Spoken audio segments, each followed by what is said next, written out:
Morning.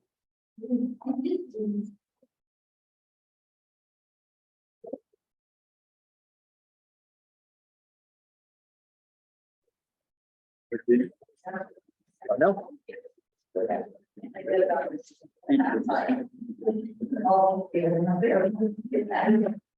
We just go there. I wait to put on till after. I guess I can wait to turn it on till after the place at the time. Yeah. Well, my perfect hair. Oh, that's right. Wash and go. Yeah, you're all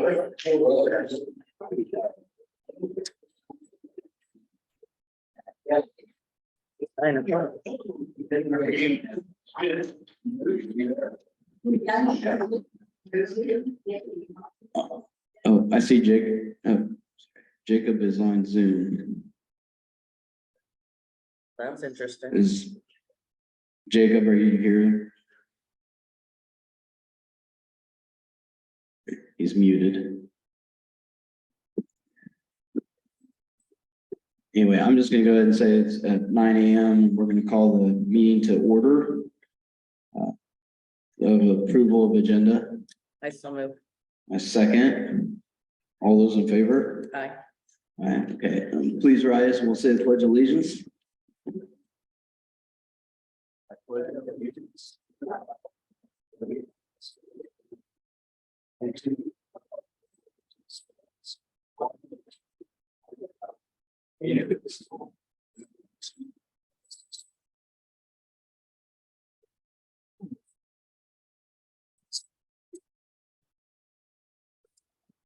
Okay.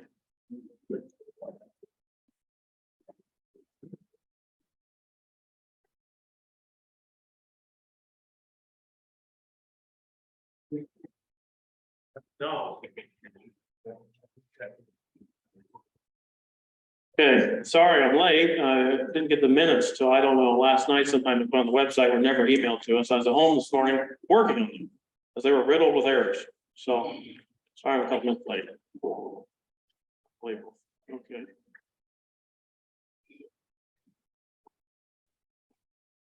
We're to public comment. Yep, Okay. here to public, okay. Yeah. It said public comment. If you have public comment, please bring it forward this time. Please be respectful and do not curse or do anything like that. Good morning. My name is Heidi Carter and I live in Florinda, Iowa.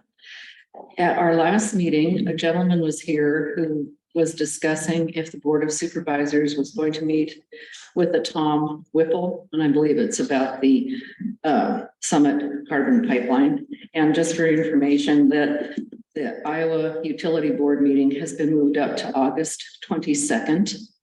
And Exhibit H, it would be the eminent domain of the landowners, will have to testify.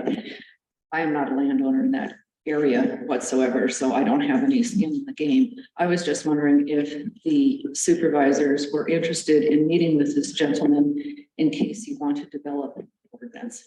Thank you.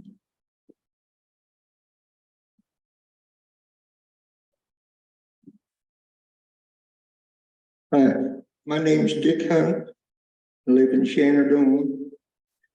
And I just got some concerns, but I've been in public service for over 50 years. And first, I got questions. So I want to know exactly what I'm talking about. Because every job I had, I asked questions. I guess my first concern is to you, Melissa.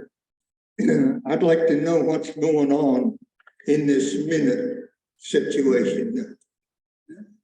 I'm embarrassed when people come up and ask me what's going on over there. For it takes an hour and a half to go over the minutes, for Lord's sake. And I know you being auditor, and I know you being the former auditor, probably know more about minutes than most of us will ever forget. So what's going on? How come it takes so long for the minutes?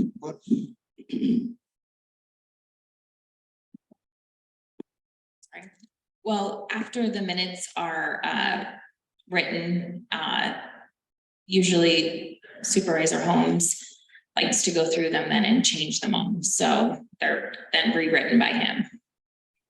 I'll give an answer on that. The minutes have lots of errors in them and half of conversations, and we could go over in a little while. I got tons of them. They don't have the votes. The motions have been incorrect, the wordings of the motions. We have to fix that. We've also had lots of discussion in the minutes where there's half a discussion, not the whole discussion. The minutes are being used as a political character assassination by the auditor. This is goofy. It should never happen. And that's completely false. Well, that's what I feel. So, and I can prove it. So we can show. Okay, well, you're gonna have to, because I don't believe that. Okay, I can And prove it. I read the Code of Iowa, read it several times. And it says that the auditor shall be in charge of the minutes. Doesn't say maybe it says shall be. That's the auditor's job. That's not your job to write the minutes. But I have a question. When you were a mayor over there, did you vote on your minutes from your city council meetings? Right when it starts. And if there was something wrong, would you fix it? Would the board fix if something was incorrect on there? Yeah, but it was usually like here, there's not anything wrong. But if there was something wrong, you would vote to amend it or fix it. Yeah, but who's to say what's wrong? If she's putting down there exactly what was said and going on, then that's not wrong. We've shown with video that it's not correct, and then we want to amend that. And Okay. and we vote on it too. It's not just me. We vote on it and we agree as a majority of the board. Well, I don't believe it. And Todd, I don't believe it either. That lady is a competent auditor. And nobody ever questioned her competency. I don't think it's ever a question of that. It's not a question of her ability to do her job either. Right. It's just a question of, we want the facts to be presented to the public correctly. And that's all we're asking is just for the facts to be factual and the comments to be factual. Well, they're factual. They're not. Well, There are things missing. She can't fix bad behavior on either side. She just reports the facts. Right. And all we're trying to do is just say, let's, if we're going to have conversation in the minutes, it needs to be all the conversation. But then we went back and we also voted as a board to say, let's take the conversation out and just have the motions and how we vote.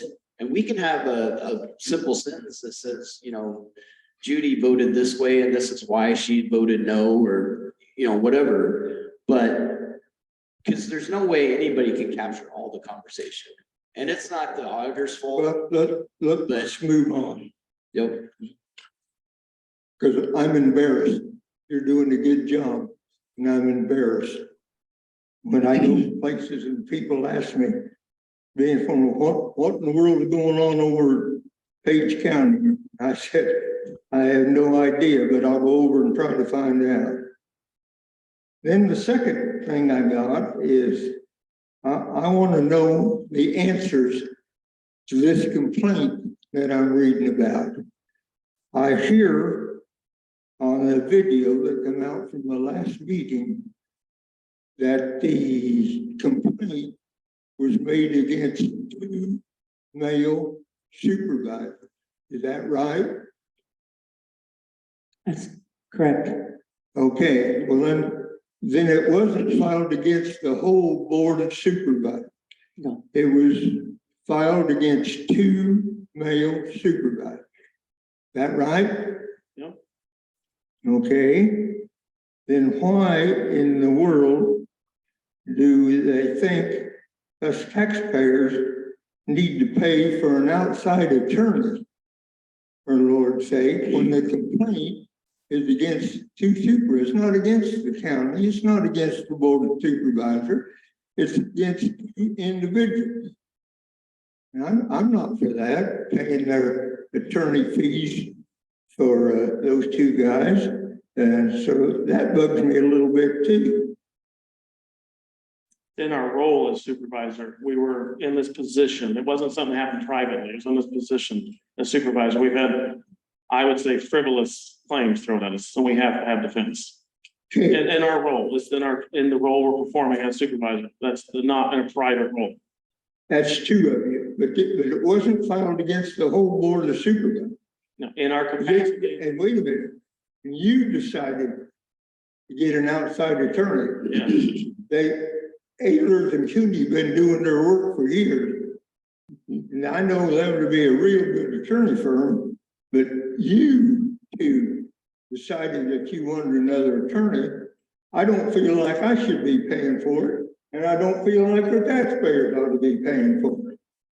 You got to get a firm that they've been using that the county pays, and so that's what I think about that. And lastly, I want you to listen to this. Both of you stated you were Christians when you voted on that license for Jacqueline. Mhm. Well, I want to tell you something. In 1972, when I was elected to office the first time, bless his heart, the sheriff we had here at that time gave me some good advice. And I'm going to pass it on, and I hope you listen to it. And I hope you remember it forever. God gave you 2 ears and 1 mouth for the reason that you should listen twice as much as you talk. Thank you. Thanks, Yeah, thank you. I would like to be the next speaker, if that's possible, please, to follow up on that gentleman. Okay, go ahead. Okay, Steve. good morning. My name is Crystal Pear. I am one of the people who are helping with the 2 extra seats for the supervisor board. I have been following the meetings for some time, and I've kept low key and very long time observing just before I speak. And I have a couple of questions that are being mumbled around public, and this is not a comfortable situation for me, and I will let you know that now. I'm very nervous, but as I'm doing this, I would like to have a question answered myself. There may be a great answer, but I'm a believer in asking questions is gaining knowledge. With hiring an attorney, I'm curious what fund this money would be taken from. Every meeting I seem to is a constant question of where the funding's coming from higher importance, like the boiler and the roads and other items always seem such a big deal. But on this, you have no issue spending the extra money on the taxpayers have already paid for an attorney on a retainer. I do fully understand you have the concern of not being impartial. And before you respectfully give me an answer, I would like to say, if you would like an attorney to investigate this and feel you have had slander, I ask you to take the actual time to evaluate the YouTube videos and watch them back, the behavior of each of you on this board.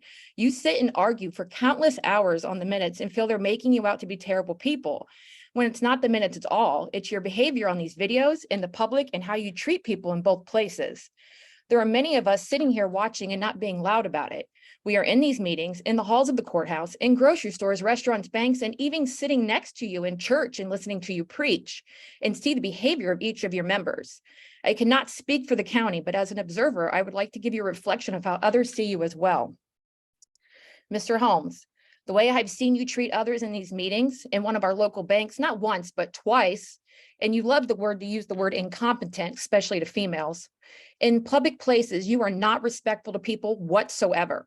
I will not break down into details, but if you need it for your attorney, I'll be glad to give it to you. Your behavior precedes you outside this courthouse. As a man of God, you should know that wrath and pride are both 2 of the 7 deadly sins, and I encourage you to read up on those. Mrs. Clark, I have found you to be respectful to others in public. When imposed with questions, even you do not agree with, you tend to handle them in the best manner possible. I've seen a couple times you're feeling frustrated in meetings, and it's fully understood. You can tell the years of experience you have had in the public service, and it gives you a different viewpoint. I wish the other board members would have more respect for your opinion. Mr. Maher, I have been on the fence with you, to be honest. I am impressed with you and you stood up and voted for the establishment in Shan. But outside of that, I haven't seen much of your standing on your own. I see you side with Jacob in meetings when he's not in earshot all the time. But I've overheard in my own ears at a board meeting as I was passing you, you apologizing to a county employee just 2 weeks ago for your behavior for the prior week. If you feel like you're being accused unfairly, then why did you feel the need to apologize for your behavior? All I ask is, if you're going to spend more money when other things are important, I would graciously ask for a response on where this money will be filtering from, as well as the attorney's name, address, and case number. We as taxpayers do not want our taxes increased. Our county attorney recommended going to the attorney. The county has a retainer for the internal HR investigation, and the questions you want to ask the attorney general's office. It's a wasteful spending, in my opinion. I would also like to put it on record, and I will say this very clear. It has been publicly known. If you stand up in this meeting and you speak, you may gain harassment outside of this for those who support Mr. Holmes. I can promise you myself, if this happens to myself or anyone I care for, I will be documenting every fine detail, and I will file harassment against you myself as a citizen. I've kept quiet, but I will not, for a couple of my friends have come in the crossfire. Mr. Holmes and the community, we're getting tired of this. Okay, thank you. Anybody else? Carl Buck, Florinda. I know there's a petition going around to increase the board from 3 to 5. I've heard that some of the forms are being picked up, stolen, or whatever you want to put it. I just wondered what the board knows about that, and if anything's been done to find out who's picking them up. And also, I know people are signing again. I want to make sure that's not going to be a problem, that dual signatures on it. Yeah, thank you. What do you think about that? Anybody else? Well, could we get an answer to whether there's a problem if there's dual signatures? Is the board aware of it? I don't know anything about that. I've not. Don't have anything to do with the signature, so. Yeah.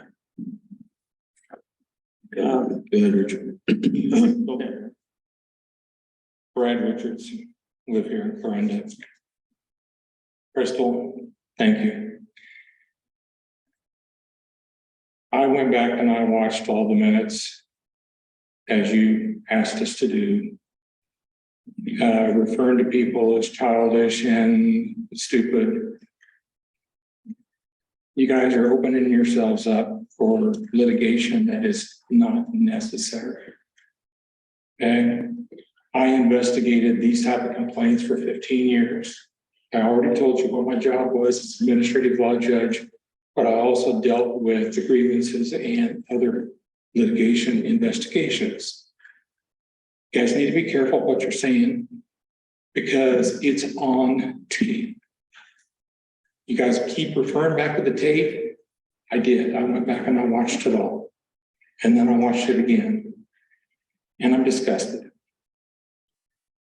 But Robert's Rule of Order. Jacob, Robert's Rule of Order does not address minutes from meetings whatsoever, only the rules on how to govern an orderly public meeting. This is not an FFA meeting, and I've heard you refer to FFA so many times. But it's a county board of supervisors meeting, which has its rules spelled out in the code of Iowa.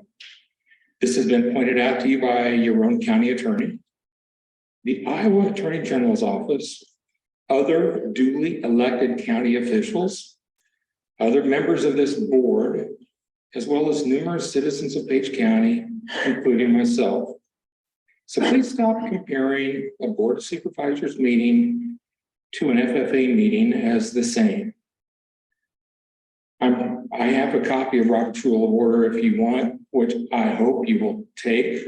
It will help you to run an orderly meeting, which none of this has been. If you go back and look, there's no order whatsoever. So for somebody who keeps referencing Robert's Rule of Order, it's time to use it for what it was meant to be. Not to allow a free-for-all, not to allow somebody sitting at this lectern last week to point a finger at a fellow board member and telling her to be quiet. It was totally inappropriate. You, as the chair, should have stopped that cold. If that had been me saying that to you, you would have shut me down big time, and rightfully so. Okay. As chairman, you have a lot of responsibilities that you are not taking. And I agree with Preston. For months, you've been refusing to allocate previously designated funds to fix items such as boilers in the building, conservation projects, and these are just to name a few. We can go back to the minutes and look at all of them. You didn't vote on where or what those funds were to be used for, indicating, you said you didn't vote for what or where those funds were to be used for, indicating that those previously dedicated designated funds could be better used on fixing county roads, even though those projects allocated monies would not cover enough of any county road to make any significant difference whatsoever. You and Todd pushed through a vote to hire a law firm from out of state to defend you on an HR complaint filed against you. The term that bothered me a lot last week was defend, which denotes a little bit of admission of guilt. We have a law firm that is hired, retained to investigate this very type of complaint. There has to be an investigation long before there is a finding of fact on who is at fault. An investigation is just that, an investigation. In my experience, many times the investigation was all that was needed was to fix the problem. I want to know, like Chris, where are the funds coming from to pay for this extra law firm? You've made it very clear about what monies you don't want to spend. And then last week, in a matter of minutes, you two, and it was brought out that this law firm could be 300 or more an hour. Out of state, that's 1.5 hours each way. That's 3 hours. So that's $900 round trip and travel that they get to charge you. Where's the money coming from? And Jacob, what exactly is your conflict of interest that is so significant to warrant hiring an outside law firm? Haylers, the law firm, is on retainer, and it's clearly a large enough firm and has enough staff so that those staff you have allegedly have conflict of interest with, they could legally recuse themselves from having any involvement in the investigation whatsoever. That's what their responsibilities are. If they have a conflict of interest, they will stop and they will bring in other people. So I'd like you to revisit your vote, because Robert says you can do that, and reconsider what you guys, the path of trying to spend our money is, in my words, Mr. Hunt's, not acceptable. Thank you. Okay, thank you. Anybody else got a public comment?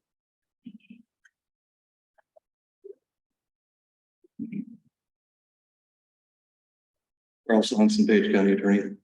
I had thought, or at least I had hopes that May 19th memo I sent out to everyone would provide some resolution to this. Apparently it has not. So I just wanted to go over some broad general principles, not get into the details of it, but number one, and it kind of relates to what the previous speaker mentioned. This is government, not private sector. Different rules apply. So the Iowa Code governs this. The Board of Supervisors, County Attorney, County Auditor, Recorder are all creatures of statute. The legislature created these. These are not constitutional positions. They provide certain duties and authority to each one of these offices, but they're independent offices. When the legislature created those positions, they chose to give the authority for the board proceedings to the auditor, not to the board themselves to delegate it to anyone, not to the board to report themselves. And if you think about it, in essence, it's sort of like a separation of powers. Provides for a record of the board's proceedings done by a separate independent office holder. That was the first point I wanted to make, because I know there's been some discussion about, well, you know, it's crazy that, you know, somebody could say anything they want in the minutes. But the code sets out this structure. This is what we have to follow. Number two, county elective offices are independent co-equals, and everybody only has the authority as provided by the code for their specific office.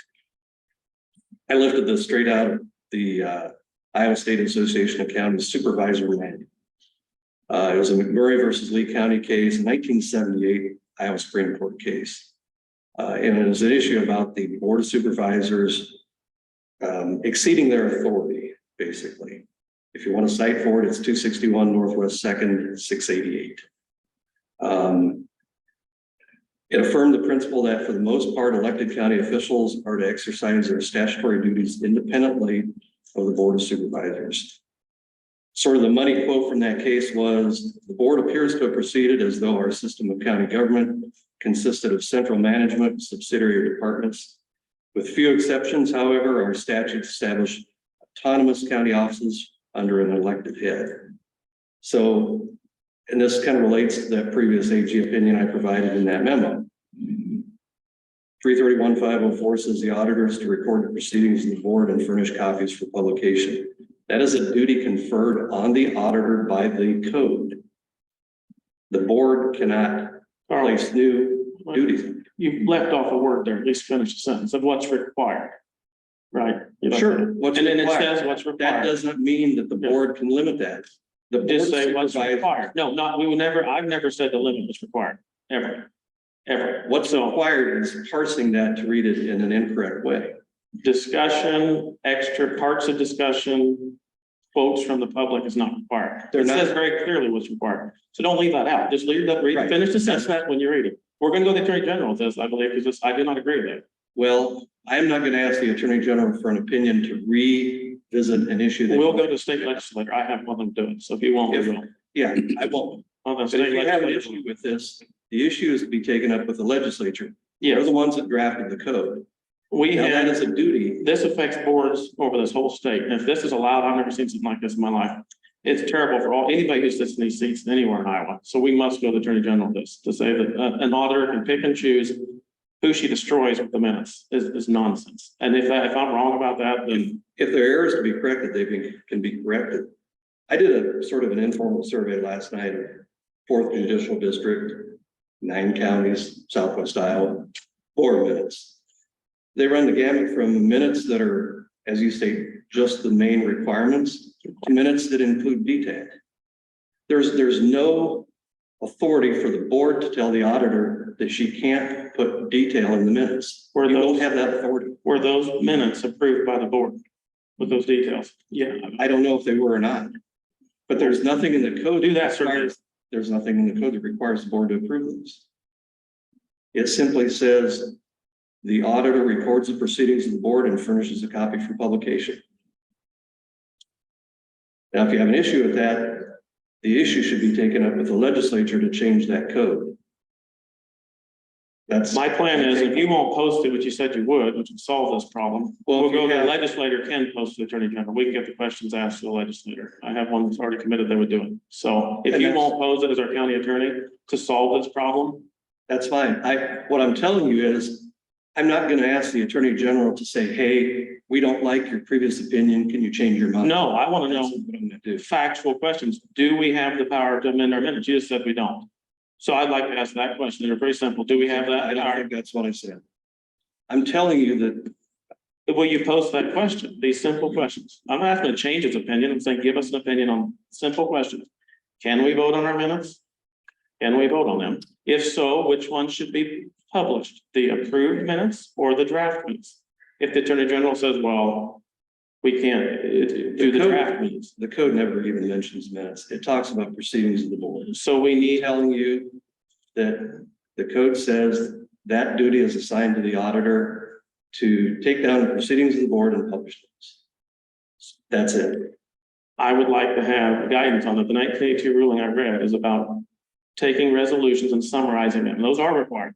Right. And they gave their opinion, no, you cannot summarize them. The auditor is in charge of making sure what's required is there, the text and format, and that would be the whole resolution.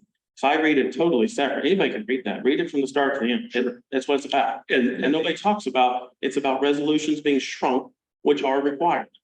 And they said, no, you can't shrink them. They have to all be there, and they're in charge of the text and format of what's required. Discussion is not required. So how's she in charge of something that's not required? It's not required, but that doesn't mean you get the. Well, then we need to figure out who does. I guess that's the question. We need to know, can we or not? And I suppose if that is the question, maybe that is a good question. That is a good question. But again, what it comes down to is what I've told you is what the code says. Now, I know you folks are not happy with that. And I know that there's been attempts to shop around for different opinions on this. Because the Attorney General's office contacted me about that and said one of this board contacted them about this. I don't know which one of you guys did that. And it doesn't matter to me because I talked to that AG, he wanted background on what this issue was. And I told him, he says, well, the answer we always give is talk to your county attorney. Right, which is, And I've provided you what I know. I came into this process with an open mind. And I've read the code, I've read the AG opinions, I've read the case law. I'm telling you what I've read is what it is. I don't have a dog in this fight in the sense that I favor you or I favor the auditor. It just is what it is. If you don't like it, you can go to the legislature and have them change it or attempt to do that. I would like an opinion of those questions asked. Like you said, does required mean required, or does it mean extra? That's a pretty good question, because that's what you're standing on. That's what you're giving us our whole, the paper you sent us May 19th is all based on that. And if required means required, what it says in the paper, then all of a sudden, we do have a question, because what about what's not required? Because that's not given to her in 1982. If you're taking that position, that means there are a number of auditors who are not following that at this point. The board looks at it. Extra stuff's fine if it's objective and the board looks at it. If the majority of the board agrees this is fine, it goes through. The extra stuff. That's where our question is. And this is pretty simple and I want to be over with. But we have to have a clear answer. And I don't think that's clear. I know this issue has roiled this board for 6 months. Yes. When there are other issues that should be taken care of. The minutes are being used as a hatchet, a political assassination hatchet. That's what I think. It's my opinion. And you can read them. It's like, I've never seen minutes like this in my life. You're entitled to your Sorry, opinion. but your behavior is what's causing this reflection on you, not those minutes. Hold on. Had your public comment. Okay. Any other public comments?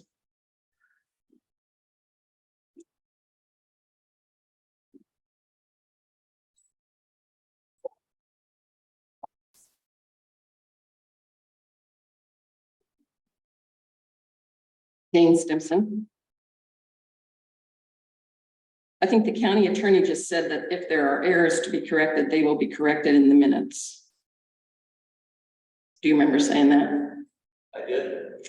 So I've asked for the minutes, the corrected minutes from the auditor's office for the last 90 days. I haven't received anything at this point, but I would like to see those minutes that are corrected. The talk about there's so many issues that need to be addressed besides the minutes. There are quite a few issues that have been addressed in the last 6 months and worked through and helped the county go forward. So to act, for people to act like nothing is happening except the minutes, that's not true. There's plenty that's happened. What has been worked? Pardon me? What has been worked through? There's roads that have been worked through. That's normal. You asked me what had been worked through, and I said We that went through a normal stuff has been worked through, Madam Supervisor. Are you saying that nothing has been worked through? I don't appreciate your tone, Jane. Thank you. I don't appreciate your tone either. Thank you. Just for, I've sat here for a long time. She said, I've sat here for a long time and I've taken a lot. I've taken being called a liar by both of these two. I've taken being called a liar by people that favor Jacob and Todd. I've taken people standing there telling me to shut up. I've taken Jacob telling me it's none of my business when I ask where he got information about the attorney. I'm really tired of it. I have, and I know people don't like to hear this, but I've been in county government many, many years. I retired from county government. I came back to this position because I couldn't stand what was happening. Jacob has been here for 2 years. Todd has been here for 6 months. They know more than I do. They know more than Melissa does. They know more than Carl does. They know more than Brenda and Angie know. They know more than the sheriff knows. It's amazing to me the amount of knowledge that they have, that they can twist and bend. I've used this example for other people. Sometimes you take a scripture, because this seems to be something that people understand. You take a scripture and you pull out one little verse out of that scripture to bend it to what you want it to say. And that's what's been happening here. Instead of taking the scripture as a whole and reading that and seeing the whole gist of the conversation, you take out one little sentence and bend it to what you want to say. That's a great analogy for what's happening with the minutes. That's exactly right. That's exactly what's happening. The And what we're minutes, trying to say is, let's get an even representation of what's being said. and because- what I've also said in here is, if you don't want it in the minutes, don't say it.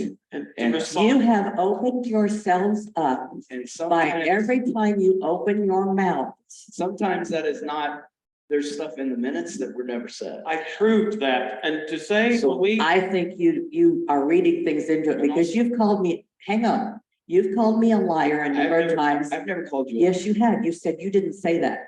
I've gone back and That's not watched. calling you a liar. That's Yeah, just it saying is. it's not- You didn't say that. No, I've gone back and watched the minutes and I've said it. I am so sick and tired of dealing with the minutes every single meeting. I took minutes for 30 years, close to 30 years. Melissa's taken minutes for 12 years. We know what we were doing. We still know what we were doing. Carl's been an attorney for years. He's been our county attorney for years. He knows what he's doing. Our sheriff knows what he's doing. Our treasurer, our recorder know what they're doing.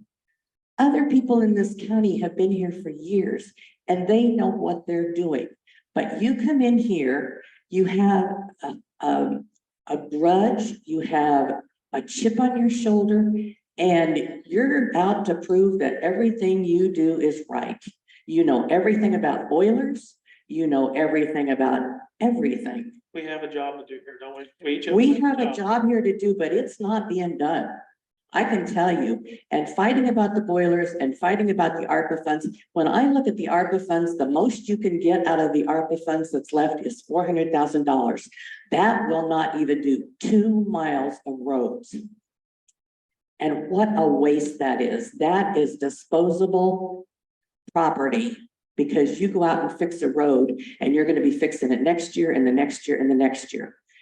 When you put money into buildings or things like that, that is not disposable. That is infrastructure that needs to be kept up and kept up for the 138-year-old courthouse and this county. And I'm almost ashamed to say I'm from Page County. When I talked to somebody the other day over at the Shan Fest and introduced myself, and they introduced themselves to me, I said, I'm a Page County supervisor, but please don't hold that against me, because I'm ashamed to say I'm from Page County. When I talk to other auditors from other counties, other supervisors from other counties, I'm getting emails and texts from other supervisors in other counties and from other people who are saying, I'm so sorry what you're going through, because this is ridiculous. Everything you are going through is ridiculous. And to spend an hour or more at a meeting every single week is ludicrous. It is a ridiculous thing to have to put up with. I agree with that. And well, you're the one that's causing it. He's not causing it by himself.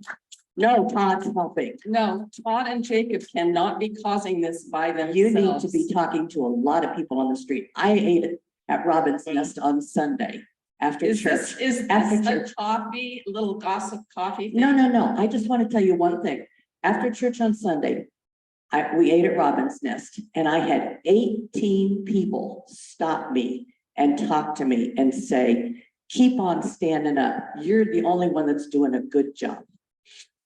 That says something. I was at Shanfest and other people talked to And I me, think both other places. both of us have that, because I get email and phone calls and keep fighting, keep doing, you're doing the right We all thing. have emails, so we all have. So, I mean, we all get that. I would not be doing what I'm doing. I have never gotten one phone call that said anything bad.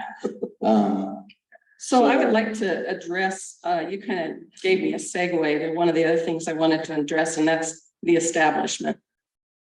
Everybody you've mentioned here over a couple of different times, they know this, they know that, they've been here, they're all establishment. These two guys are not establishment, and they got voted in by a large percentage. And that's the people that are behind them are tired of the establishment doing whatever they want and throwing power around and joining together. I've seen after a meeting, I've seen the sheriff pulling up a chair to come and have a little get together with you and I think Melissa. And we've seen these things. That's because we communicate. Well, it was, Communicate. here, I'll come over and sit in my chair by you. I've also Let's have seen a- when I leave the meetings at night, that Jacob and Todd are still here with your group. You know what? Which is a violation of the quorum. And then you sent your little son up with his, I did not send him up, but he witnessed you it. sent your little son up with his phone to take a video. I did not send him So up. He came up. interesting. It's interesting, if Todd and Jacob are standing here Because we talking, weren't Even Let's- together. Let's so- slow down. you're in the same room with this group. Nobody else was Well, here. I'll tell you, Have you I talked was to standing, Todd? hang on just a second. One at a time. Just a One at a second, time. wait, let me get this out, because what I was doing was talking to my constituents, people that had questions after the meeting. I didn't have to scurry out to get on the radio to tell all the bad news that they could about the county. So I stick around and listen to some of the people that have questions. And so did I. Jacob was over in a different corner. I was over I never there. Somebody's spoke to got locked up. You were still too, here. after everybody leaves. You were still here in the same room. Well, We have a ton of witnesses and we never spoke to each other, so yep. that's fine. So the establishment can get together and try to take these guys down. But there's a whole lot of people that voted for them that don't appreciate it. They don't appreciate the gossip going around, the people that know everything about everything and they've never even been here. And the lies that are being told, you say you don't lie, but I've heard you multiple times saying, I never said that. And we have it on tape that you did say it. So I don't have to call that a lie. But your projection on these guys, you should go back and listen to your recent talk here and see if you could put your name in the place of their name. I assure you, you could. Okay, thank you. Anybody have comments? If we're done, it's JD's turn. Go ahead, JD. Okay.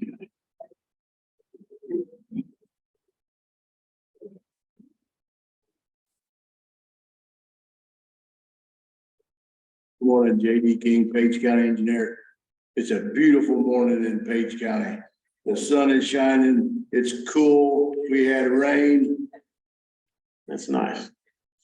and you got this sent yesterday afternoon. Yep. I'll just hit some of the highlights. Spray patchers working today in the west side of the county. Pipe crew building the form for a toe wall. We're putting in some pipes that are 72 inches in diameter. So we put toe walls on them so they won't uplift.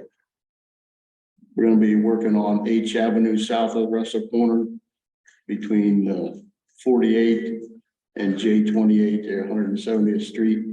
That'll be closed a mile at a time. We're gonna shape that up. They will working on the shop on the gates that were repaired. Over at I believe Gravity. Bridge work continues. They poured the west bridge approach on the 280th Street Bridge yesterday. I think they're gonna pour the east approach Friday if things go properly. But it might rain and that's just the way it is. But okay. highlight of, yesterday and then, well, this morning, I met with the landowner on the T-34 project. That's the bridge on 190th Street there east of Andy Audie's welding shop. A good meeting with him. The landowners were anticipated to be in the engineer's office, signing the contract in front of my notary at 9:30. The contract on J Road that was awarded by the board last week has been fully executed. There was 11 steps. And we have a pre-con set up for next Monday. Currently, the contractor's in Fremont County doing the same kind of operation that we will over here, base stabilization and the seal coat surface.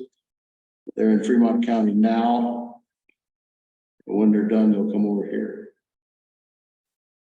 Next week, Nick and the tech and I are going to be off to a mid-year conference in Ames for a day and a half. Questions for me about the update? Thank you. I was curious on the update, but on that bridge down by Greens and Northborough, could you put together kind of what roughly that would cost? Yeah.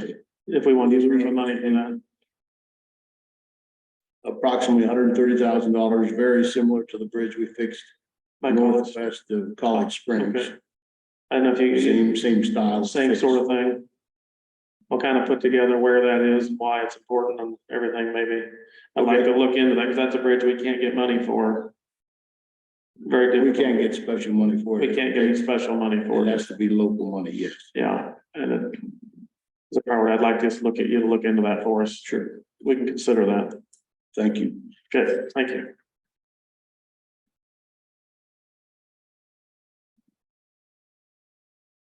Okay. Next up, we've got the jail talk about, we're going forward with the jail.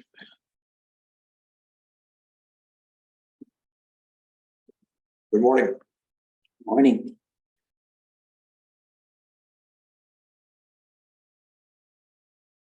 Our jail committee has met several times.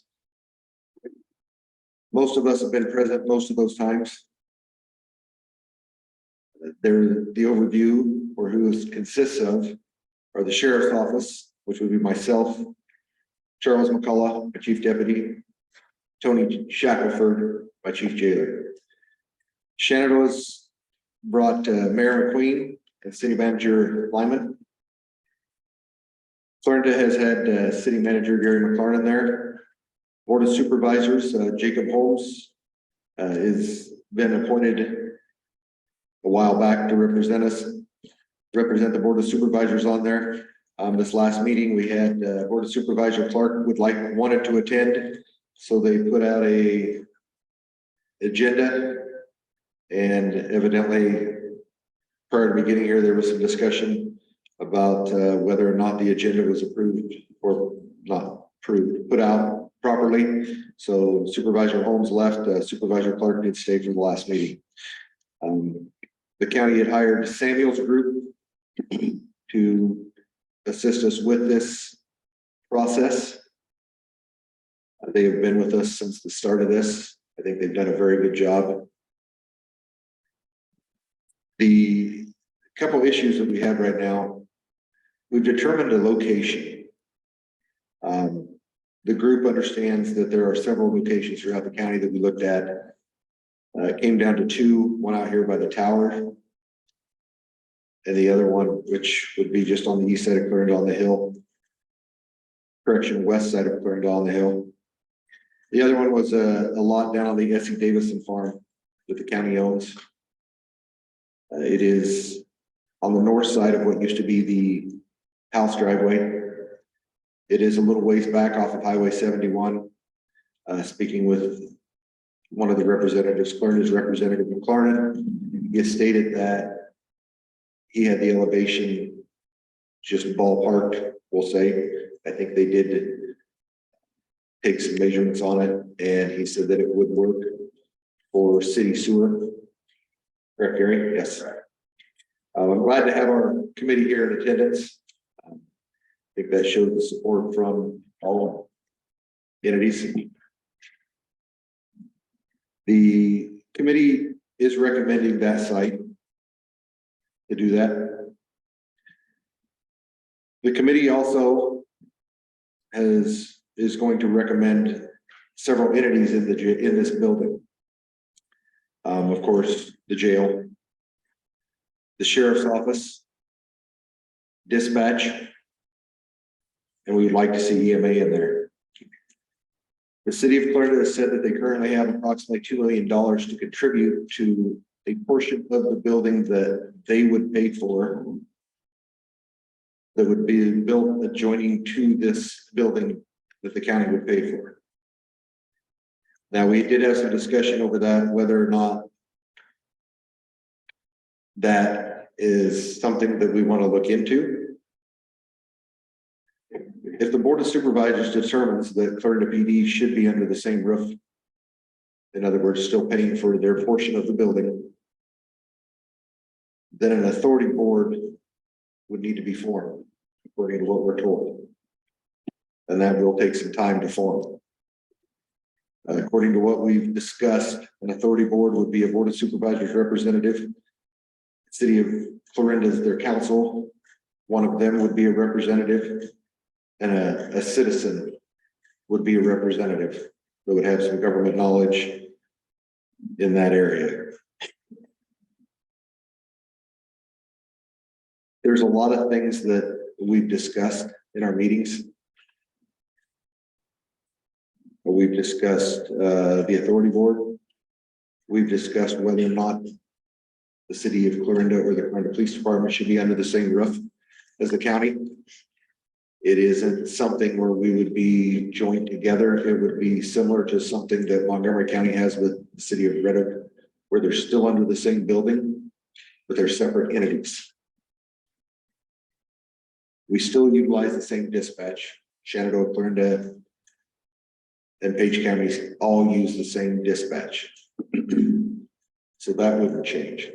EMA would be representative there. And they would have an office as well as what is called an EOC or a meeting room, which could be used in a disaster. And Montgomery County has theirs in a joint with the fire department. And the same attachment to the fire department up there. But basically, if the county would have a disaster or a tragic event, that is something where EMA, fire, law enforcement, EMS, we can all meet there, as well as the Board of Supervisors, and we would have access to not only Wi-Fi, internet, everything that we would need to make decisions on that. We could show video if we could get a live feed from a drone or something up there. That would help us to try to discuss what our next plan is.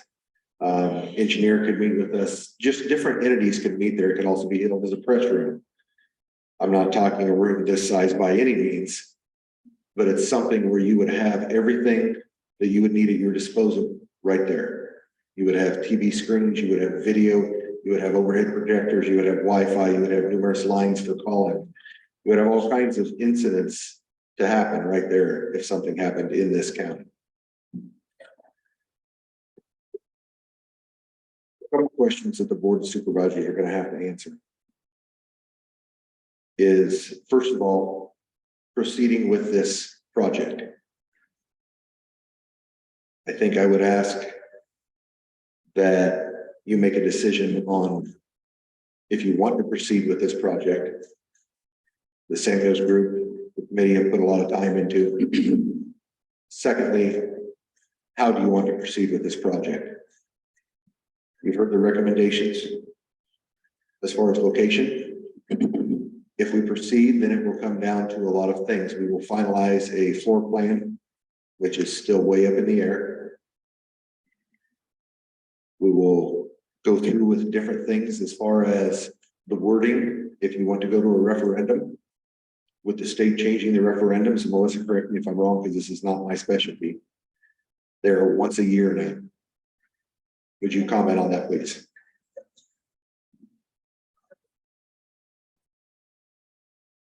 Double check on that, because I know they keep changing those, so. So there is a possibility. If we were to try to go to a referendum in 2023, with the voters having access, I think November is the first date for that. That's something you have to look into again. Okay. And I know that the state has changed that, so it's something very new. Which would mean in order to get the public educated on why, first of all, we're looking into a new jail. Secondly, to go through public meetings. And of course, the all important question that everybody's going to ask is, what is this going to cost me? That's why we like the Samuels group. They come through with their meetings. They bring out formula. You bring in your taxes or your property tax form, and they can pretty much tell you almost exactly what this would raise your property taxes just for this project to go through. Those are all things that I think we need to be very well informed with the public. We want nothing hidden. We want it all out in the open. This is what we are going to do. This is what's going to be there. This is what we're asking. Here's the plan. We also would like to go through a time where we would let the public come through the jail, tour the jail, and see what a building built in 1936 that's housed, I don't know how many inmates throughout its whole tenure, and dealt with all kinds of different changes throughout the Iowa Code, which now has jail standards, which it didn't when it was built. So they can see the conditions that the staff work in and that we house people in. I think that's very important to go through those things. Everybody talks about transparency, but I want this project to be as transparent as possible. But what we need to do is a motion to proceed with the jail project. Well, we need to have what we're gonna include. I mean, the recommendation, I understand the recommendation by the committee, but the board has to decide what they want to include in this. So we have a recommendation. I understand that. I've sat in almost all these meetings except the last one, which I planned on sitting in, but because of the issue I couldn't.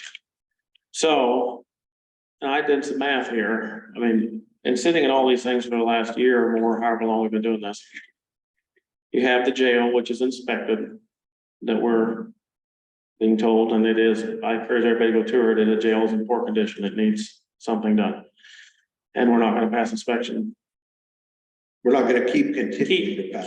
We're passing right now, but barely. It needs attention. I acknowledge that. I've been there a couple times. You're correct, Jacob. Yeah, so Sheriff, the jail inspector has recommended that it does not meet this needs of the staff or the county. And it could be causes undue possible harm to people, unloading people and putting them in their cells. It's not set up good. I understand it. So we have that. That's one section of this. There's 5 parts to this jail complex, basically, by what I have here in mind.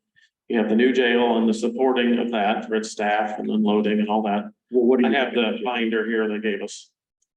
The big binder they gave us, just that you have the new jail. Then you have the sheriff's department, which is separate, a separate thing for your office space.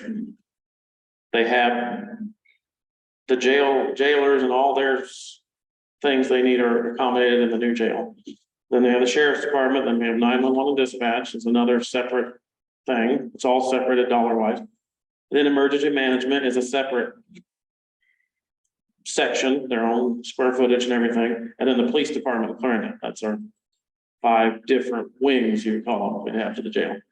Those are what you asked them to do. Yes, and that's very nice to sort it out, and it makes it very clear to show what it costs to add each chunk, and they put that together for us.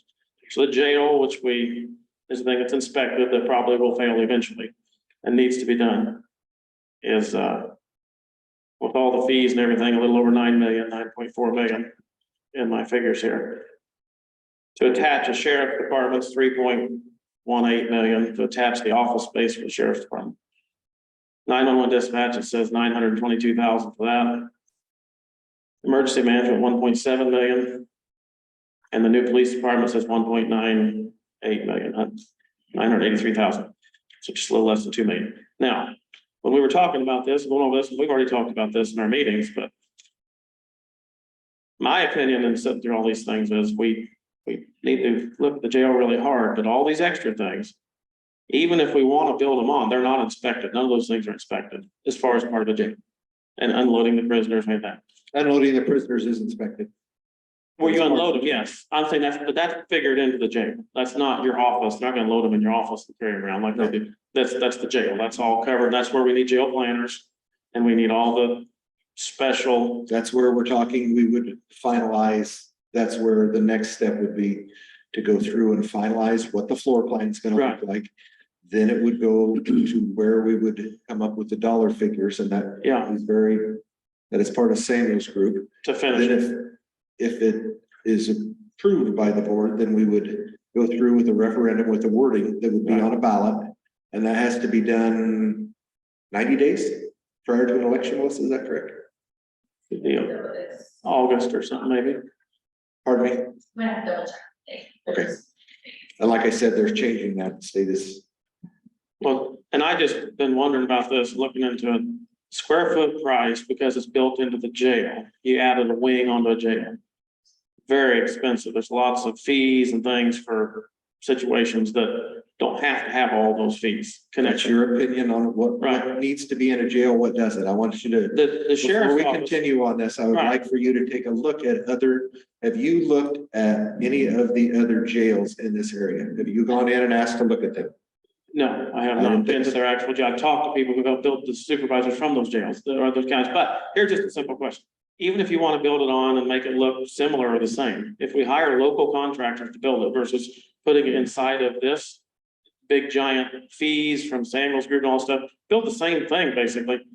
For your office, I did the math. No. Well, back the truck up here just a second. We're gonna talk about what it costs. You can talk about whatever costs, but I want everybody to understand something. I personally will never work in this building.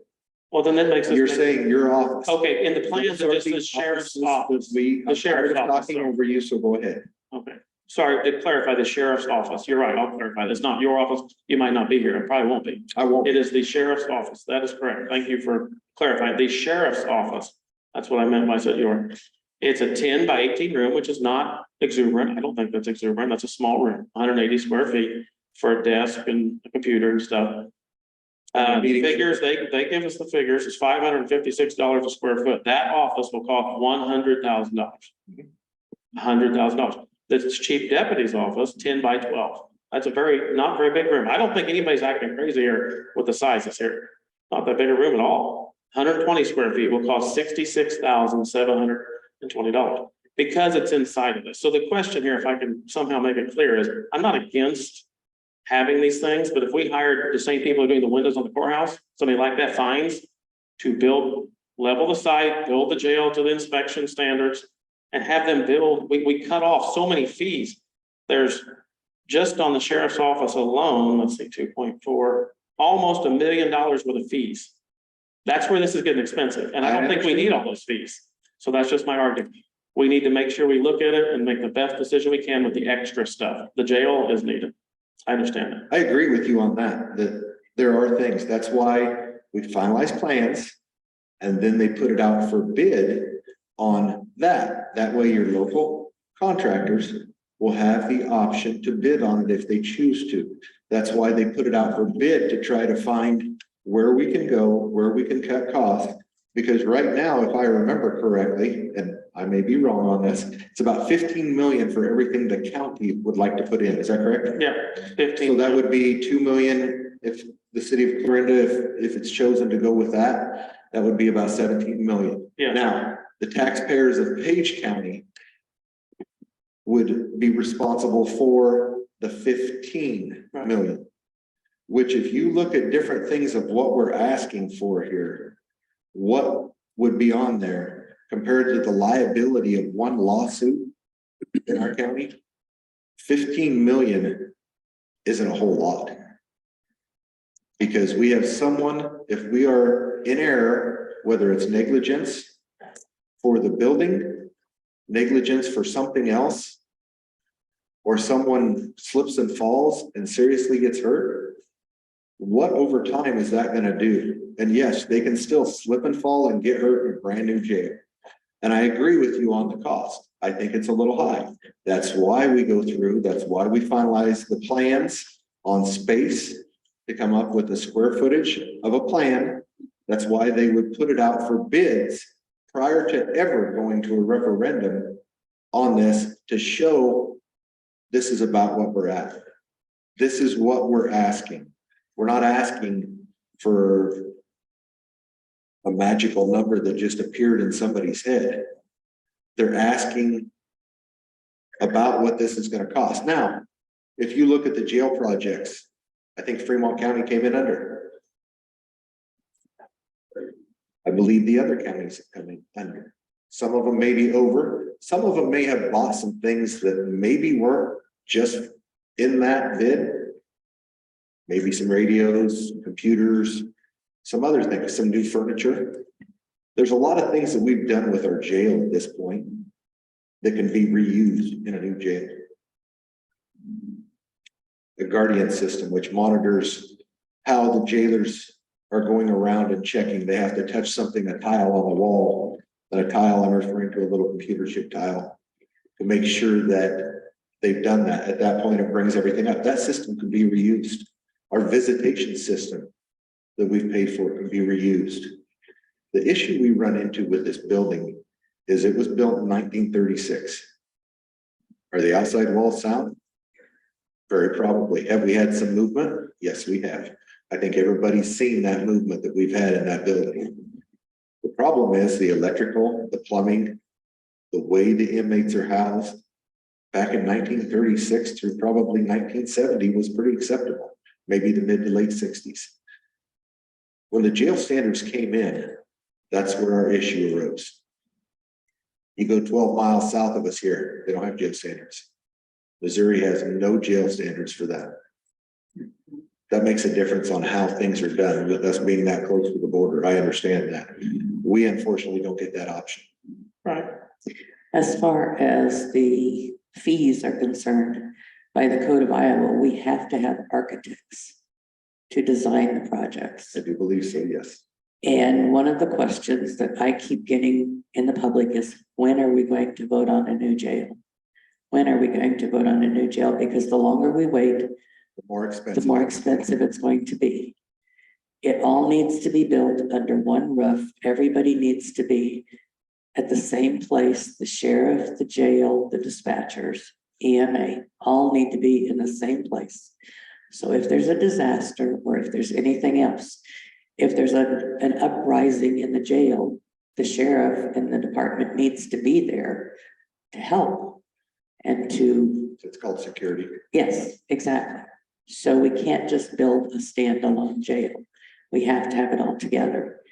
It really is not up to the Board of Supervisors to decide whether we do this new jail. It's up to the Board of Supervisors to develop the plan, to put it on the ballot, and to have the voters of the county decide. Exactly. It is not up to us to say this, this, and this. We need to put it to the voters. Oh, that's what I'm getting at, the referendum. I'm just saying, it's not up to us to say, we don't like this, or we don't like that, or we don't want this, or we don't want that. We need to look at what is best for the county, and then we need to put it before the voters. Well, Judy, as we look at what's best for the county, we do decide what's included and what goes on the ballot. We got elected to sit here and do that. So some of these things like emergency management is, I mean, I'm just looking at this. I know we could build, we can get the figures on this. For her office, 12 by 18 room, it's more $132,000 to hold her desk and computer. How much, I asked, let's say manager, the building, Shopko building is 700,000 roughly-ish. Talk about office square footage. We could buy in Florinda unbelievable office square footage. We're talking millions of dollars. So that's the director's office, an extra EM office is 88,000. So we're at 200,000 for two little bitty offices, not even 400 square feet. Like we're talking tiny. So I just have concern about including all these things that are extra. Nobody's arguing about the jail. I don't think any of us are arguing the jail's in bad shape and it needs help. I get it. What do we attach to? Is there a way to attach things that isn't so expensive? I also had a question raised to me that I didn't think of that was pretty good. They said, do you want to store your armory, the sheriff's armory, basically their weapons, connected to the jail? Yes. What if you have a breach? What if they breach and get somebody and then they get the whole thing? I thought, you know what, there's probably reasons for it and against it, but it wasn't a bad question. I hadn't thought of that. having them some, maybe even have a breezeway between them, have something to secure it better, which I'm sure they look into that. But that was a good question that was raised. Putting your armory near the prisoners, if there ever is a breach, could be dangerous. I mean, that normal, I have friends that work at the prison out here and they don't want very many weapons anywhere near that prison. Do we live in that world today, though? Here's the thing that we have. Correct. Is if we have weapons in there, whether it's department weapons, whether it's seized weapons, they're going to be in something that is secure enough that they're gonna have to go through a lot more to get into. Yeah, it. it's just a good question. To That's a good store your question. armory near the prisons. That's just a good question. And the prison does have weapons out there. Yeah, but they're very, it's not Exactly, they are very, a sheriff's office, a relaxed sheriff's office with guns. You have to be very careful, but the price per square footage, because it's part of this, we could maybe. we do the same. understand that. Is, I don't want to say how much higher it'd be than just doing it, because, and as far as the fees go, we had the window project, we took bids on architects. And the Farnsworth Group, which I talked to up in Des Moines for a long time, the guy that kind of runs that, they came in with a good bid on that, and way less than what we're given on this. So, and they would do this too. So we could get simple architect plans, simple plans for office space. And probably for the price of the fees, build all these offices. And I'm just looking at this like I'm building them in my own business. I think it's really high inside of this for those extra things. Jacob, well, you keep going back to that, and I understand that because that was a template. So we knew where we were at. We had A, B, and C offices to choose that they set aside for what they thought other entities have done, because of what they need for space. We understand that. That's why going over and finalizing that to try to get to a more definite plan, a final plan of what we're going to be looking at so that we know exactly where we're at. We're within a ballpark, not completely out in left field, but in the ballpark of what the cost, so that if you choose to put it on the ballot as a referendum, you know where you're at. Well, my question, I You guess, would know what the cost is going to be. You would know. And I understand you keep going back to it's this. just very detailed. I'm actually going to get more detailed than this. This is well done. I'll give them a compliment. Well done, very detailed. It breaks it down. I mean, the plumbing and fire protection, it's all in here. I mean, they have these figures. So they're gonna fine tune these. They more. would be. That's, I mean, we're gonna fine tune this. Greg, would you like to come up here? Yeah, go ahead and tell us what exactly. So this is Greg Wild with Samuel's group. He's been to our geo meetings. He's one of the Samuel's group that has been there. I'll let Greg go ahead and comment on some of that. Good morning. Thanks for your time and attention. Jacob, as you well know, having been through this process for the last 2 years, what you've seen to date are plans, not floor plans, Right. hard cost estimates. Okay. And these, you were provided this information to kind of help in the decision-making process of what should be considered to be included and what might be excluded. Right. Okay. The reason that we're here today is timing. I was here in February to give an update and recap and bring you up to speed. I was here in May to, again, let you know that there were changes going on at the Hill that would impact when you could ask your taxpayers to consider a resolution upon referendum. That has now gone through after the 1st of July. So you're limited to one time a year to ask for a bond approval. It's the first week of July. The first opportunity you have is the second week in November of this year. If you were to choose to do something jointly with the city of Florinda, you're out of time. You don't have it. That's really a non-factor. You don't have enough time to organize, create an authority board, and move forward with a joint facility this year for this election.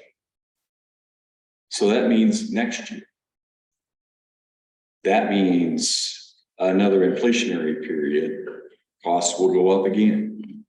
And when you're thinking about a new jail is a 3 to 4 year project delivery. Okay, so it really does require some foresight, some leadership, and some vision to understand we've got to think and deliver 3 or 4 years down the road and make those decisions today. Your question was what's included and what's not. And we have not built a jail without a sheriff's office attached. The reason we haven't done it is because from an operational standpoint, it's lunacy. It truly is lunacy to have sheriff's office investigators, others not attached, not part of providing security for a jail housing. It doesn't make any sense at all.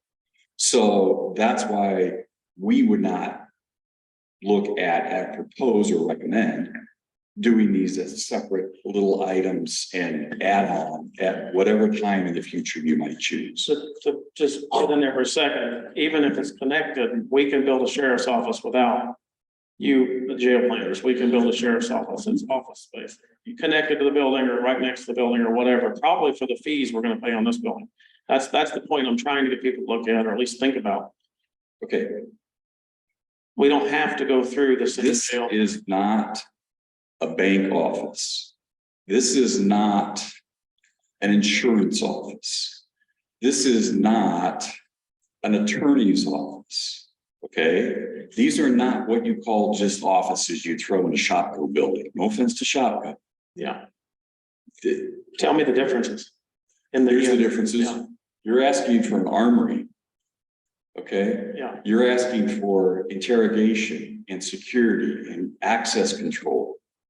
Okay. You're asking for public safety. So when people enter a building, the people behind the glass, behind the door, the civil servants are protected. Yeah. When you walk in an office building, even a doctor's office building, is there bulletproof glass in place? Usually not, but there would be in this. And again, I believe we could build all of that probably inside what the fees are. The You're fees gonna are pay so high. fees Yeah, but they're different. to design from an architect and an engineer. You're gonna pay design fees regardless of what you build. You put up a metal building, you're gonna pay design fees. Okay. And we gave you those design fees as a cost range, again, trying to give you some insight as to what they might be. Are they negotiable? Absolutely. But again, we're trying to be transparent and open and give you some insights to what you might expect. Yeah. So we need to pick what goes in here. So I guess the question is, Lyle's acting like you can put this together. And then we get to look at it again and cut off pieces we don't want. Is that so? I think what Lyle's asking is his recommendation was the sheriff's office, the jail, dispatch, and EMA. Am I correct? That's it. Yes. Those are 4 things. The 5th thing that he asked is, do you want to consider doing something jointly with the city of Florinda? Or do you not? Because if you do, it's going to take a while to get that accomplished. So if you put together the next phase and fine tune figures, if the figures come in about where they are, we decide, we don't want to attach all these things. Some of these millions of dollars to move emergency management, it's not something the board wants to put on the ballot. Let's say we don't want to. Can we cut that off then? Or are we already committed to that? Because that's where you gave all these figures so we could decide what went on the ballot, basically. We did. That's what I thought. We did. And to either include or not include. So that decision needs to be made now, not after you fine tune it. It would sure be great to have that input. I mean, if we have better numbers, we can make a better decision. But if you're saying, I don't understand the deadline. Jacob, the numbers that you have, as you have said, are Well done. Yes, Very detailed. I just thought that sheriff was saying we'd have figures that'd be more accurate, I guess, but if we can't, if we have to, this is what we go off of, and that's what I'm trying to figure out. So we're deciding right now what is included to put, do the actual drawings and get to the ballot, basically. That's the next step. What's included? And Think what is best for the county. Think what is best for the expenses of the county exactly, as far as transportation of prisoners to another facility, housing prisoners at another facility, the protection of our workers at a facility. Think of what is good for the county, the prisoners, the employees. Think what's good for the county and let the county decide. These things all need to be housed in one place, all together, one building, not separate, not building the separate jail, not building this separate or that separate or building later or whatever. Let the voters decide. Put it all together. Let the voters decide. It's not up to you. It's not up to me. It's not up to Todd. It's up to the voters of the county, what they want. You cannot micromanage everything. now the school board, not your opinion, the school board went for a really big ask here last lecture, didn't they? The board decided to go for a great big ask. And what happened? It was majorly defeated. Our decision is putting something on the ballot that might go through. We're not talking Because about the the jail, school. please don't interrupt me. I want to remind you, this isn't a Hold on. school. Let me finish this really quick. Go ahead. The school, put that on, the board chose to put on a huge ask. And people cut through it real quick and saw the nonsense to it. They knew there was some needed, but not all. All I'm trying to do here is, because I do agree, our jail's in pretty bad shape. And maybe I'm trying to help it get through and actually build a jail. When you include all this extra stuff, millions of dollars to move things that don't have to be moved. I don't know if it's gonna get through the ballot box, then you're in the same pickle we're in right now. You're worried about hauling prisoners. Well, if it doesn't get through the ballot box, you're gonna we might flunk, we might haul prisoners, be years down the road. I'm trying to put the most acceptable to the voter thing on the ballot that we think will get through. You think that's everything? I see that. I don't know. I get lots of phone calls too, and $100,000 offices are not something somebody's gonna vote for. There'll be a mailer on that, and this thing, I would be surprised if it goes through. I'm sure there will. There's mailers on anything. There is. I'm trying to help get the jail That's done. why we have meetings. Yeah. If that does go, that's why we have transparency. That's why we have jail tours, so they can see what we're dealing with. But the jail is the one part that you're almost half the price is the rest of the stuff. So that's where you're gonna have to walk each one of those things down the road. These other things, emergency management moving down there, 2,700 square feet for $1.7 million to move emergency management out of the Methodist building. So I mean, we're talking real dollars here, and they're real, people are gonna pick up on this, and I picked up on it. So it's gotta be thought through. Maybe being real careful about some of this will help it go through the ballot box. If the school had done that, they might have got it through. That's just what we're trying to sort out. Go ahead. That's what I'm getting at is, there's certain things that you have schools. They get local option sales tax, they get some other things. We understand that. This is an asking of the county for law enforcement, for jail, for emergency management and communications. These are necessities that are needed throughout the county so that they're insured when different things happen, we are prepared. And we have all those right now. Don't act like we don't have nine. But we have, We have, yes. And But we're this would doing be the best maybe we can. improving them, maybe. but we're trying to look for the next 50 years here. Not Yeah. look back for the last almost 80. And right now, things are just cobbled together at the jail. And if you go in that whole jail sheriff's office, it's all cobbled together. It is. There's not any real good organization to that whole building. It's been put together. We need to look at putting it all together so everybody will be together. This is a decision of the public, not The board of the supervisors. Board of Supervisors. That is correct. Basically, when we put this together, it goes for vote. If you choose to put a referendum out for a vote or whatever the dollar amount is for what it's for, then it's up to the voters of this public to decide. And if it goes down, we do it again. Now, there's been a lot of talk on different subjects throughout the Board of Supervisors on different things. There's been a lot of talk throughout the county on different issues of why it wasn't put out for a vote for the public. Well, that's what we're trying to do here. Let's put it to a vote for the public so they can decide where we're at. And whatever that vote is, that's what we have to deal with. Time for a motion. And I would just, I'd like to see a little discussion on, We don't have to do yeah. a motion on this. We can wait and think about another week if we want to work out what. I would keep just, kicking this down the road. That's my question. What's that? Why? Kicking this down the road. Why are we? In February, I asked that it goes. I was told it would be put on the agenda every 2 weeks. I came back in late May and said, where are we at with this? I was told it would be put on there, that the board would put it on. So since late May until now, we have gone through this. We were supposed to have 3 meetings. One of them for a conflict of interest couldn't happen. We did have 2. It's just like the boilers. We discussed them from I'd like January to see the on. board make some action on what they're wanting to do. Discuss it some more on what you'd like to see in there. Discuss where we need to go, if that's what you want to, Samuel's group, which I don't know how much more they're going to get paid as far as how much more that you have paid them, how much more they will do, I should say, not how much more they're going to get paid, how much more for what you have asked them to do. That's something that the board, I would like to see ask Samuel's where they're at and where the next step is, as far as what we have paid for as a county and where we would go next with their advice.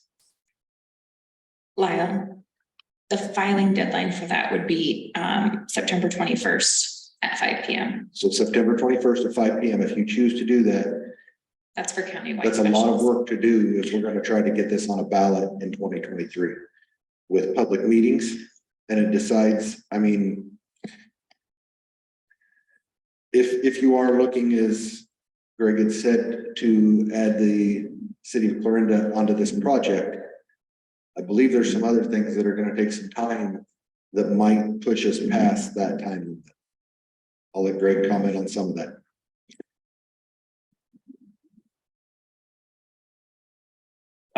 There are pros and cons to an authority board. The pros are that communities come together. They approach law enforcement and public safety in a cohesive, organized manner.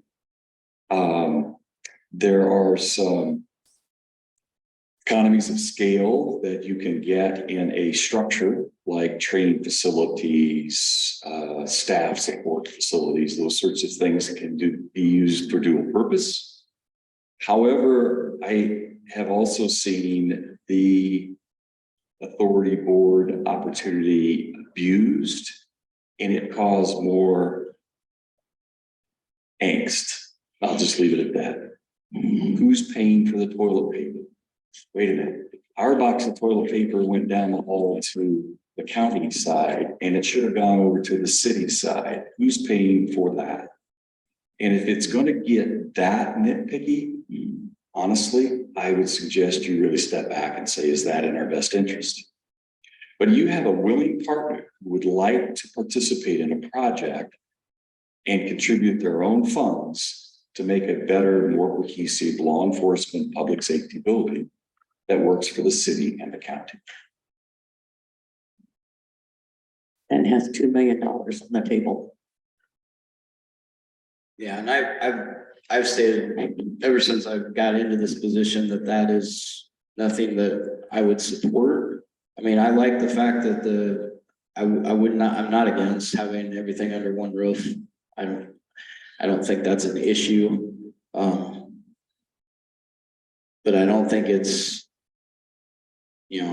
wise to put 2 entities together under the same roof. So that would be something I would not be for. Roger, can you speak to that for Shenandoah? As far as whether Shenandoah has an objection to this or not?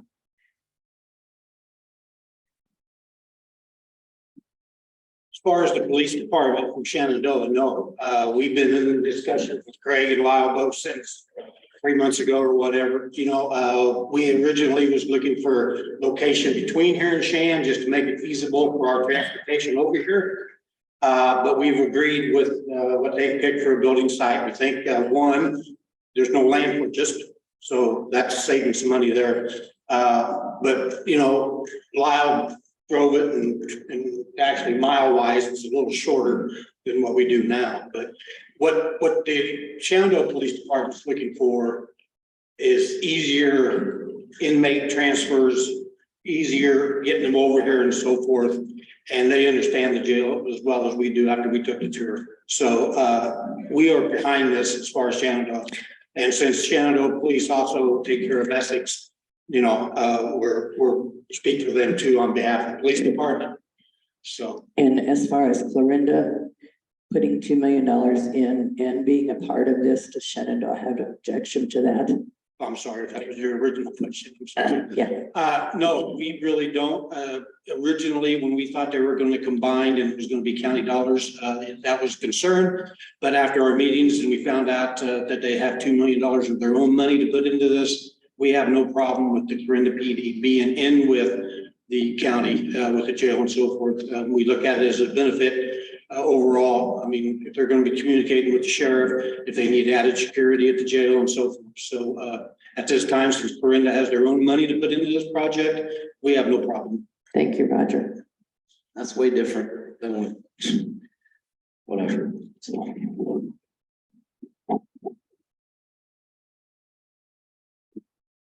So just to recap, the whole reason I kind of came back today was like a bad penny. It just won't go away. But the reason I won't go away is because I don't want the citizens of Page County to miss the opportunity to have at least consideration based on what you decide, what your discussion and decisions are, to consider the opportunity to vote on this year, because if they don't have that opportunity in November, they wait an entire another year. And that's concerning for me. I know the pricing will go nothing but up. So, I had the utmost confidence in the Samuels Group and in you, Greg, because you've built numerous jails.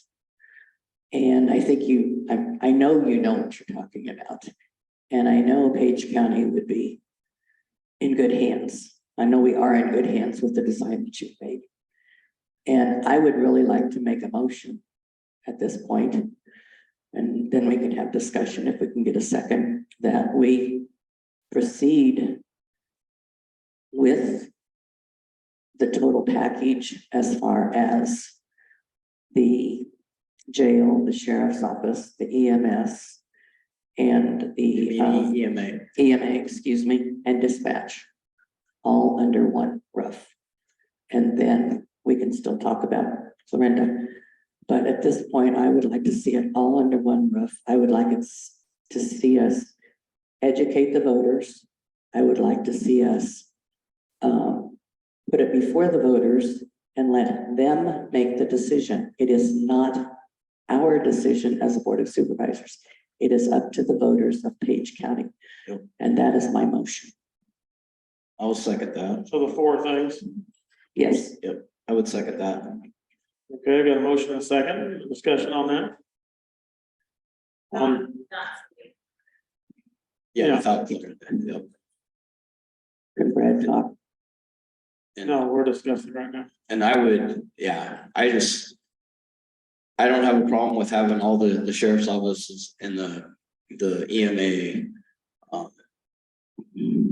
And I think it's really kind of funny because we had the same discussion yesterday morning as far as the essential services. It's very similar. I think anytime that we're spending county dollars or we're using county funds, it's appropriate to have the citizens of the county weigh in on how we're going to use those funds and make a judgment and be able to vote on it and take it to the public without us overseeing everything, because I think they have a right to speak and vote, and this is going to affect every generation, for a long time coming up. So I think if the plan, the citizens are gonna let you know if you have a good plan or not a good plan. And they're gonna, yeah, it could fall on its face, it could fail. But you're never gonna know that either unless you take the chance to let people talk and learn about it and investigate it for themselves. So that's all I would say about the thing is I'm comfortable with letting, let's see what happens with the plan. Let them, talk through it with the citizens. They'll have public meetings and I think you said that they would be glad to do like town halls and explain costs and everything. And now I'm not sure if there's a way to adjust that before you vote on the whole plan, or if you have to have that detailed out before it would go to a vote in November. Really, all you're asking for in a resolution for a bond referendum is a dollar amount not to exceed number. So we you can can make cut it. sure that you get to a dollar amount not to exceed number in the resolution language for your bond measure. Okay. And your attorney, bond counsel can help craft that language. They do it all the time. They do it all, yes. Fine firm and your ingredients. They will take very good care of making sure that you are to the letter of the law of timing as well as language of what that needs to be. So on that, if it's comes out and you do this plan and it's way higher, than we even think. And we want to cut off some of these things or not to exceed number would just come down in a resolution. it possibly could come down. Even though even though this motion says to include all four, I don't know, it should be contingent. No, Dollar amount, no, I want it all. because. I if want it all comes- four things in that motion, just as I stated, and Todd seconded it. Right, okay, well, discussion, I'm going over this, so I'm just trying, seeing the fine tune numbers, I'm not afraid, against seeing fine tune numbers on something and looking at it, and learning more, but. Some of these things, what we're accomplishing, I don't think is worth the money we're spending. So. If it's for sure in concrete that we can't back up once we get more numbers. The question would be then too, is what do we do with this space that is occupied now by EMA and that stuff too, the annex? Where does that figure in for the county? What do we do with that building? Because that was right, the original plan for that building was to house EMA and dispatch. Is that correct? Dispatch would never be able to go in there because of the liability, Okay. the windows, the privacy issues. It was never designed for that, period. And the one thing about the dispatch where it is today, it's in the basement of the City PD, right? Is that correct? And it's like a fortified Storm shelter bunker thing, right? Is that correct? It's a pretty good spot where it's at. Is that, I've never been in there, so I don't know. It's also not very nice. Yeah, well, I have never been down in there, so I've been down there once. if that's. The biggest issue with where they're at right now is that building is old and it's honestly not a good place for them. In fact, that's one of the reasons why I wanted to put the Clarendon Police Department in the new building too, because that building has outlived its useful life. So I think it's time. I really do think it's time. Yeah. Now with the Clarendon thing, is that something that could be, so, we've talked about the authority board, we're not able to, time is of the essence. Is there potential that you could, build your jail and couple years or whatever, the time to get your authority board, come back and add that later? Or to the plans? Or is that? It's possible. Would it be advantageous? I don't know. From a governance standpoint, usually the key advantage to forming the authority board is economies of scale. It also reduces the bar of passing a referendum from 60% plus one vote to 50% plus one vote. So if it's already gets passed and your jail is underway and a year or two down the road, you decide the city wants to add a structure with a breezeway or nearby or attached, whatever. We probably could do that. Would there be a reason to do it and form an authority board? I'm not sure it would be any benefit. Okay. Could we at the same time, could the city put on a referendum for $2 million to build a attachment?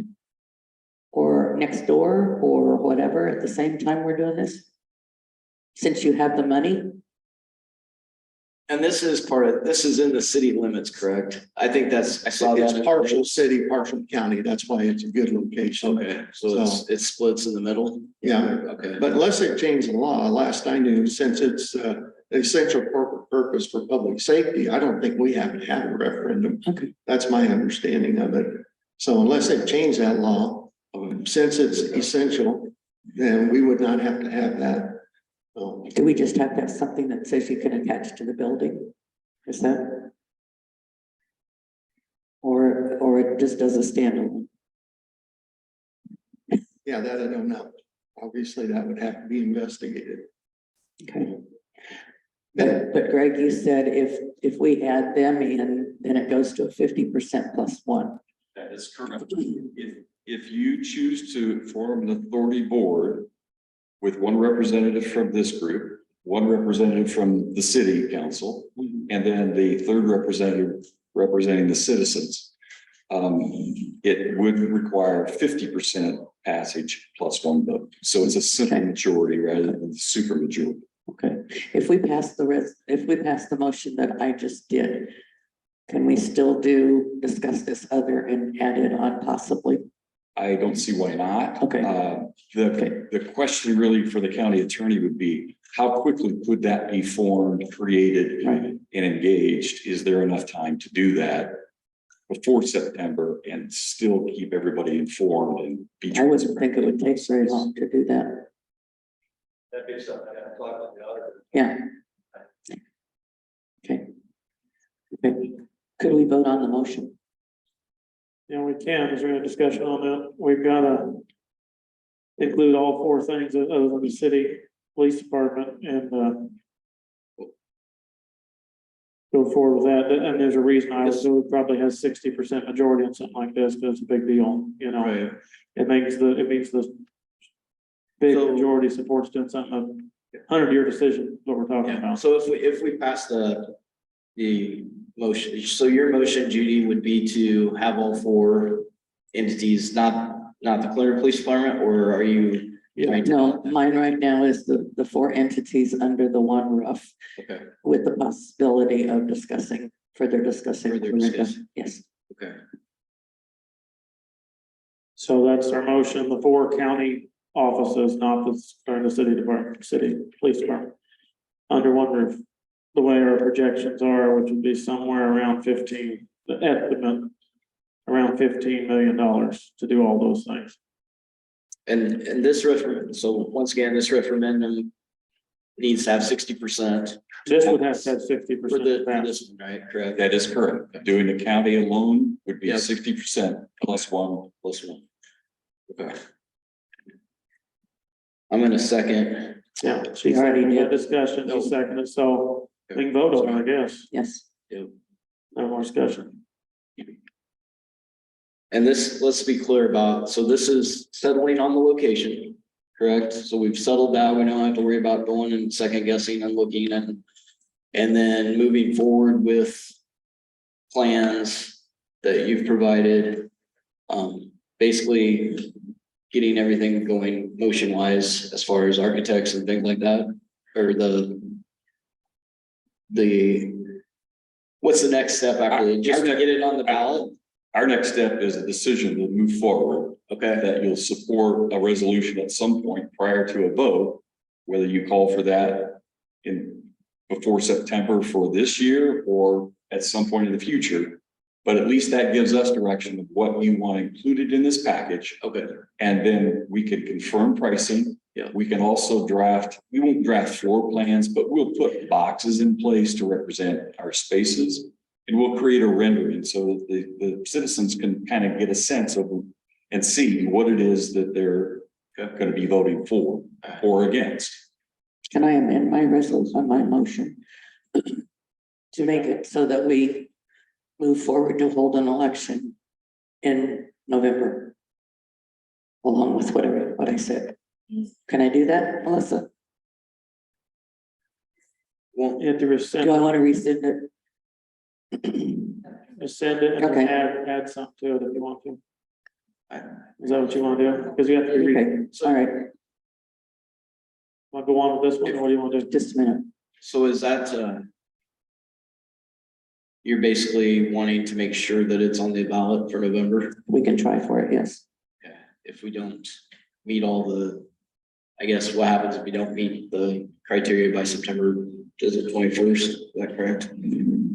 At 5 p.m. Then, and I don't know, I'm guessing you're gonna schedule public hearings and public meetings, not hearings, meetings. So it gives you a month and it's gonna be tight. My And I don't want to feel recommendation. like we're rushing this through. My recommendation would be that you get to a decision on a resolution. You know what the number is going to roughly be. You don't have to fine tune it today, but we're going to, in the next month, if the decision is to move forward, we're going to get that number exact. Okay. And what that includes, as proposed in the 4 elements. And you're also going to see a rendering of that. Now, we have not been engaged for any services for community engagement, holding those town hall meetings, doing that sort of thing. We'll come back and propose service fees for that, which will be modest. But again, we haven't provided anything because we haven't heard whether the decision to move forward makes sense or not. So, but Let's just go ahead and vote on that, and then I'll do another one. Did you? No, I left it. Okay, so motion is for the 4 county offices, opposite of Clarinda, to be put forward on the ballot. EMA, Jail, sheriff, dispatch, EMA. dispatch, and jail. Those 4 things.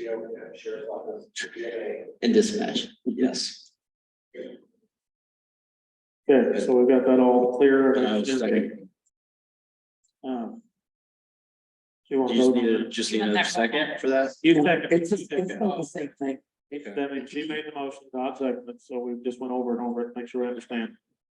To go forward with the next phase. You with that roll call. So, yeah, that's fine. Roll call it. Holmes, I'm gonna vote no on that, just because I think there's a couple emergency management things that could be done a lot cheaper. Clark, Yes, Mayor, Yes. Okay, motion passes. Good job. now I'd like There you to go. make another motion. That we move forward. Sorry, that we move forward with this. And try to make it as transparent as possible to the voters of Page County and move forward to try to get it on the ballot in November. So you're wanting just to make sure that we're Moving forward, putting meetings together? Yes. For the public? yes, Okay, is that something? And that we- Is that something we would do or the? they're gonna do that, but we need to authorize them to do that and go ahead. Yeah, they're gonna come. Okay, can, I'd be happy to come back and with the, Could you come back next Proposal. week with a proposal of Sure. service fees? for Absolutely. Public meetings, Yep, things for like that. community engagement, absolutely, and Yep, okay. detail kind of what we see that being and That would be and great. such. Okay. And the other thing that will be a fee involved, if you decide to move forward with a vote, would be your bond counsel fee. They're gonna charge you some for language and such, so just be aware of that. Okay, gonna wait on that. Issue, I don't know, did you make a motion? I didn't hear. Did you make, I guess you did. well, I kind of did, but do you think we should wait? Till next week? We need to know what it cost. Okay, let's wait till next week. So rescind Withdraw that that. motion. No, I withdraw it. withdraws the motion to put it on, well, I remember whatever the wording was. Okay, so We'll just have you on the agenda for next week. Yeah, just to confirm, you would like me to come back next week, and I'll provide that prior to next week. Okay. But, come back next week, But you can come the- back with any. That's a night If meeting. we have questions or something Yep, about it. Yep, absolutely. that'd be great if you could send that to us ahead of time. Yep, Yeah. I will do that for those community engagement service. Okay. Happy to do that. So we got that handled, so we're moving. All right, that's the decision. We're gonna do that. Let's, Thank you very much. Thanks, Lyle. all right, so we got that done. Now we got just next up, board communication. I met with the SMC board yesterday morning. And just learned a little bit more about essential services and things, and they asked me a few questions, which I had sent to Melissa and got some answers back on. And so I'll just forward that on to them. They would like to, they would like the opportunity, I think, to have that voted on by the board, to have it put on the ballot. And so, like I said, my response to them was that I felt like the citizens of the county needed to be able to vote on that. And I don't think, I think we should at least make a resolution to say that we support getting that on the ballot. And then, like, again, that group would work with the public to inform them about the costs and things associated with that. And they were going to reach out to the Clarinda Hospital as well and get something set up so that there's an agreement for all the entities in the county to support this. And so I guess my thought is I would like to at least put it on the agenda at some point to vote in a resolution to at least get that on the ballot as a bond issue or whatever for the essential services. I don't know what amount they will land on. They still are pretty set on the 75 cents. And I know that they are going to probably reach out to you, Jacob, and ask you to come to a meeting, which I think would be great to sit down and ask the questions that you have about some of that. I've met with them a couple times. Yep. And I think they're willing to, sell it to the public, to get it through. And that's their job, not ours, to get it to that point. So I guess that would be the only thing. I would like to see that get put on the agenda at some point. And we can either do that, sometime soon, or if you still want to meet with them and talk some more with it, and we can wait for that. But again, same thing, as time is of the essence, really. They would like to see something done. And I told them I would bring that back. So that was all I had this week. You have anything, Judy? Well, we had last week in our meeting, we talked about and voted on having the draft minutes sent to us on Monday with a couple days time to get that done. We did not get those. I prepared a statement here I want to read on this, that what happened. We voted on these things and they did not happen. So I'm going to read this. The clerk of the board is spending tax dollars to have unapproved draft minutes, which include errors printed in the newspaper, rather than those minutes as amended and approved by supervisors. Iowa code requires minutes to be presented immediately.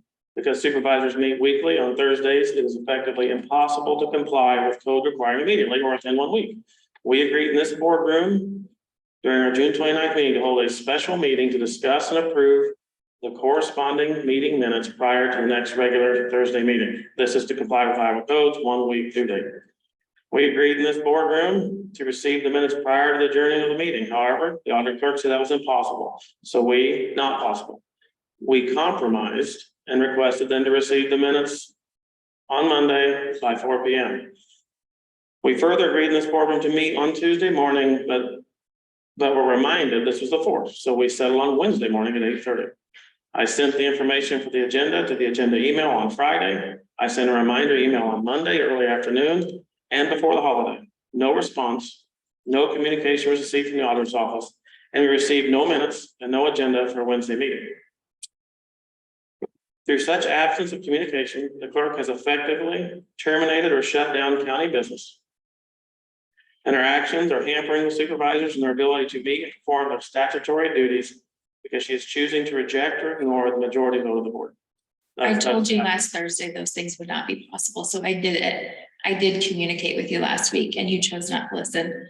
And also, you can approve any motion or anything you want in this boardroom, but for all of the elected officials, you have no authority over us. So I specifically told you those deadlines would not work for me and you chose not to listen. We as a board agreed in this boardroom, just like I said, and you chose not And I'm to an comply. independent office and I That's, don't report to you, as I've told you many times. we're trying to do. Jacob, you are not Hold on. listening. I'm trying to finish my statement, please. We called a special meeting and we're ignoring, asked for an agenda, no agenda.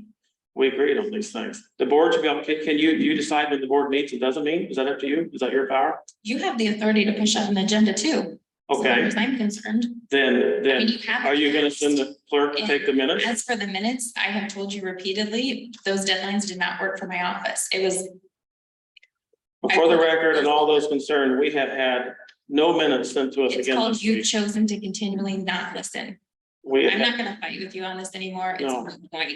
We're gonna have to go higher. The minutes are out on the website and we're out there yesterday. Yesterday evening, I checked all day yesterday, maybe they went through in the evening. They were out there yesterday. Okay. And you do not listen because you cannot tell the auditor, the treasurer, the recorder, the sheriff, If the we're- attorney, you cannot tell them what to do. You are not their boss. We are all elected on the same level. We're You trying- cannot tell them what to do. How does it? You do not listen. Can I ask a question? So how does it work if we set up a meeting? So we vote and maybe not all of us are in favor of the meeting, but the board votes to have a meeting. So let's say, we think we need to meet about the layout of the room.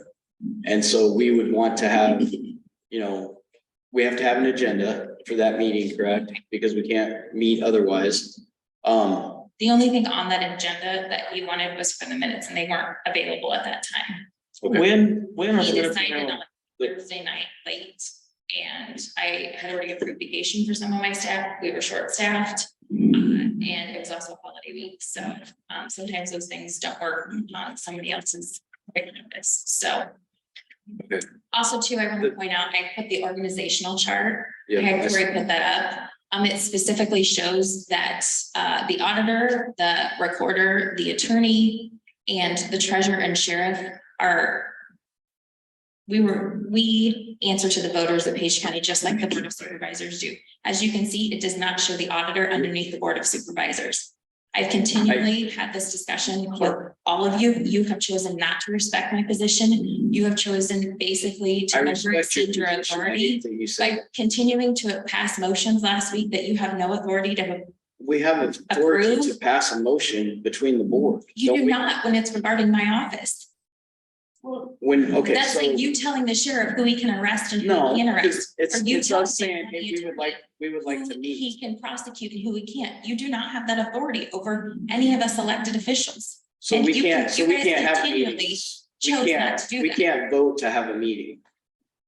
Is You what can you're vote to saying. have a meeting, but you can't tell me that I have to send you the minutes by 4 PM on a Monday. And then you can't continue to tell me you're gonna have a meeting to discuss my minutes on a Wednesday.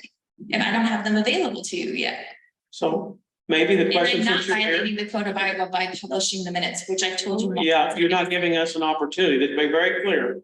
She's using that as, if we had the opportunity to vote on these things, which today we do, because it hasn't been 7 days, and I got the minutes fixed. So we're gonna vote on them and you're The gonna, attorney will tell you, they don't, we'll see. after 7 days, I can send those out. And after 7 days, they. It's not been 7 days They're yet, on and the we're gonna do them today. To go through them. I do have a question since you're here, and to be really is, so we don't have to make a motion. What day and time would you be willing to send us the minutes next week from this meeting right now? When could your office get that done? I know you sent them the newspaper. Could we have them at least when you send them to the newspaper? Could we have them then? You get that, they're on the website. They were put on the website last night sometime. It was on the website. I don't know what time. So when would you send them to the board? When would you be They were okay? put on the website yesterday afternoon. When would you, as the role of clerk, be okay with sending us the draft minutes? When would that work with your office? What time and day? Sometimes it varies. It depends on, right now we're working on year end, so it sometimes varies depending on the week, what's going on. So we always make sure we have them available before the next board meeting. When you guys email them, because I'm assuming, I think we talked about this last week, you email them to the newspapers, correct? Probably, when you send them out? Yes. Can you have that like be an email group to the supervisor? Agenda email, whatever. So we can see them. I mean, We used to can do we that add? and then. Yeah. I mean, would that be We an can sure try. issue We with? just forget we are human too, but Yeah. we can sure try to do that. Well, we can't have a meeting to fix this problem if they're gonna go all the way to the last minute possible before we see them. I mean, Well, that's, as you know, my office just doesn't handle the minutes. Right now, we're working on year end, we're working on month end.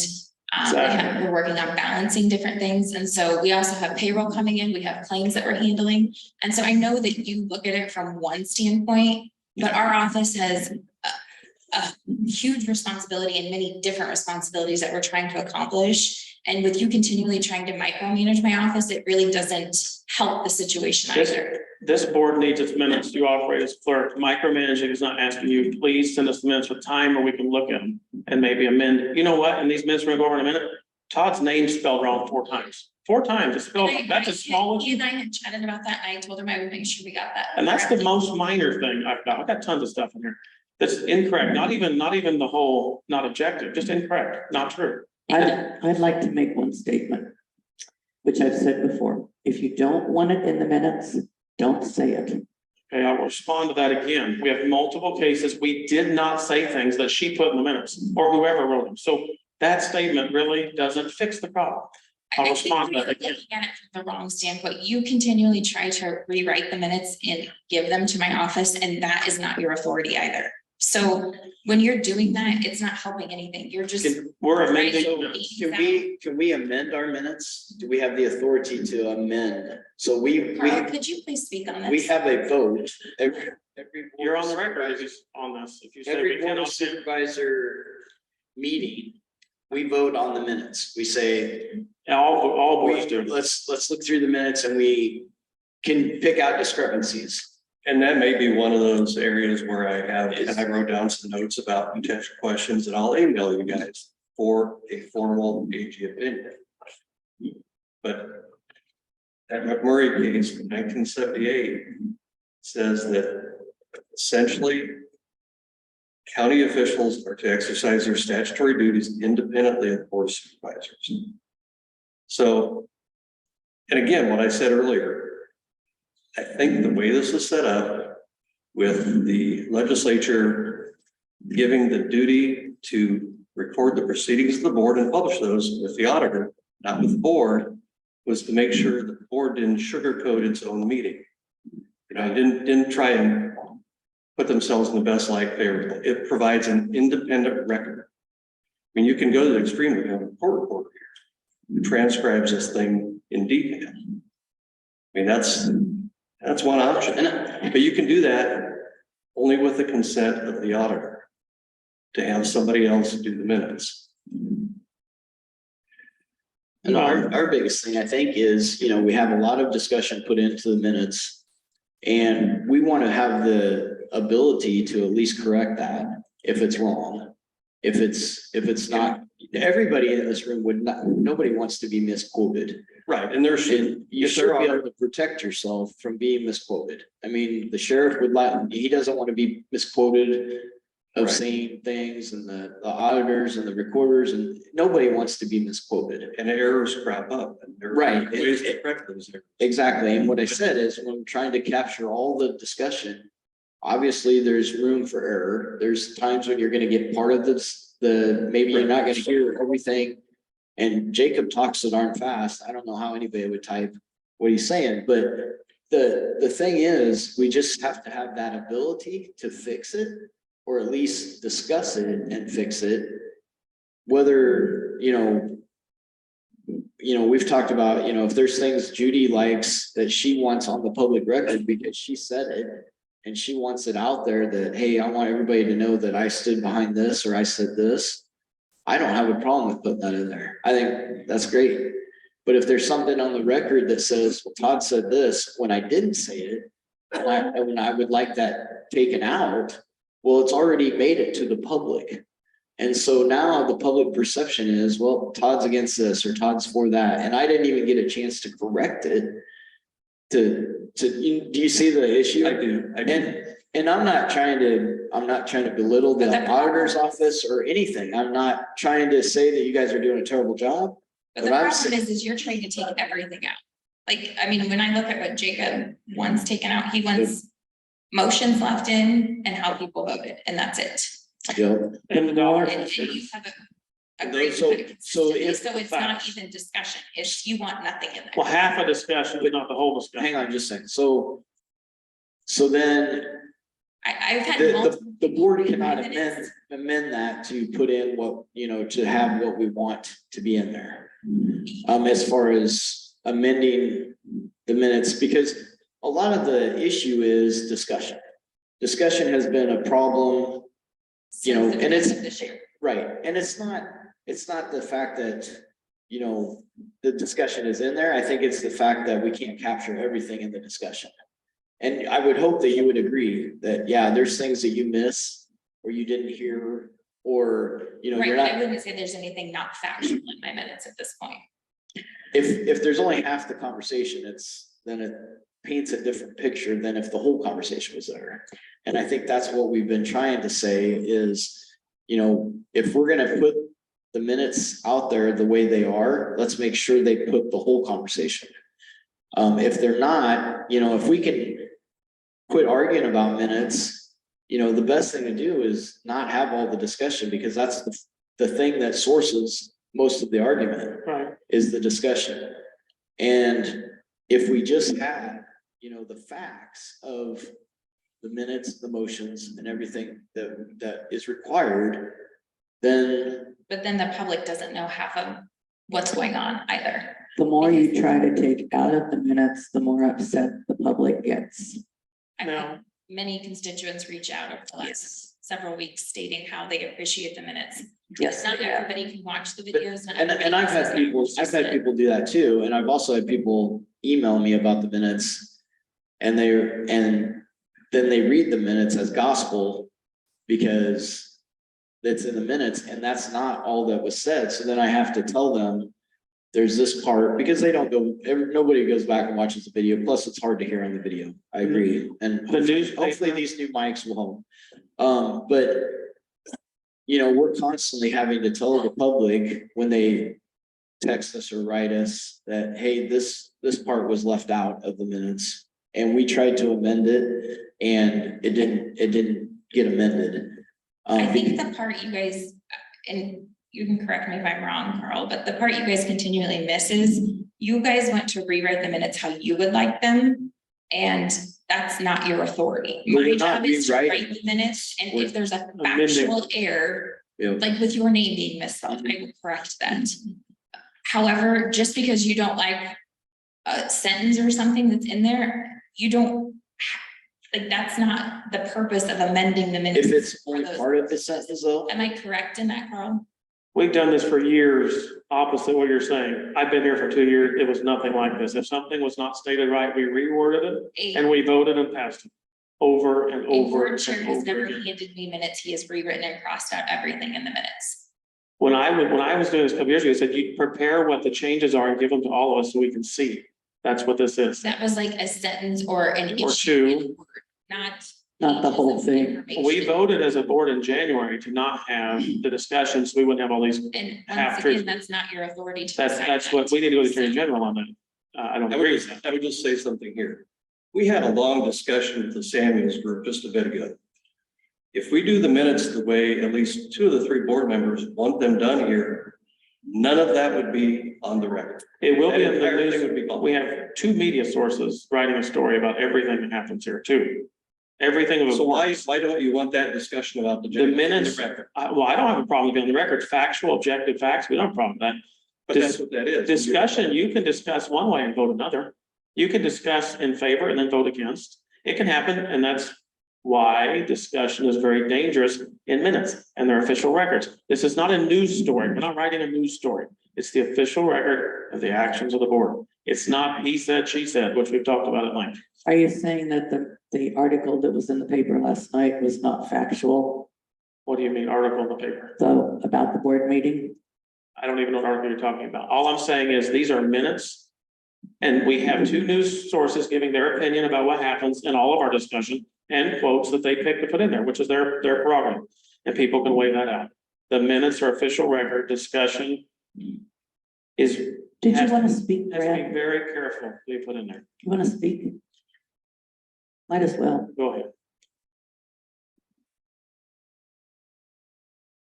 When I introduced myself several weeks ago, you guys, I read you Iowa code.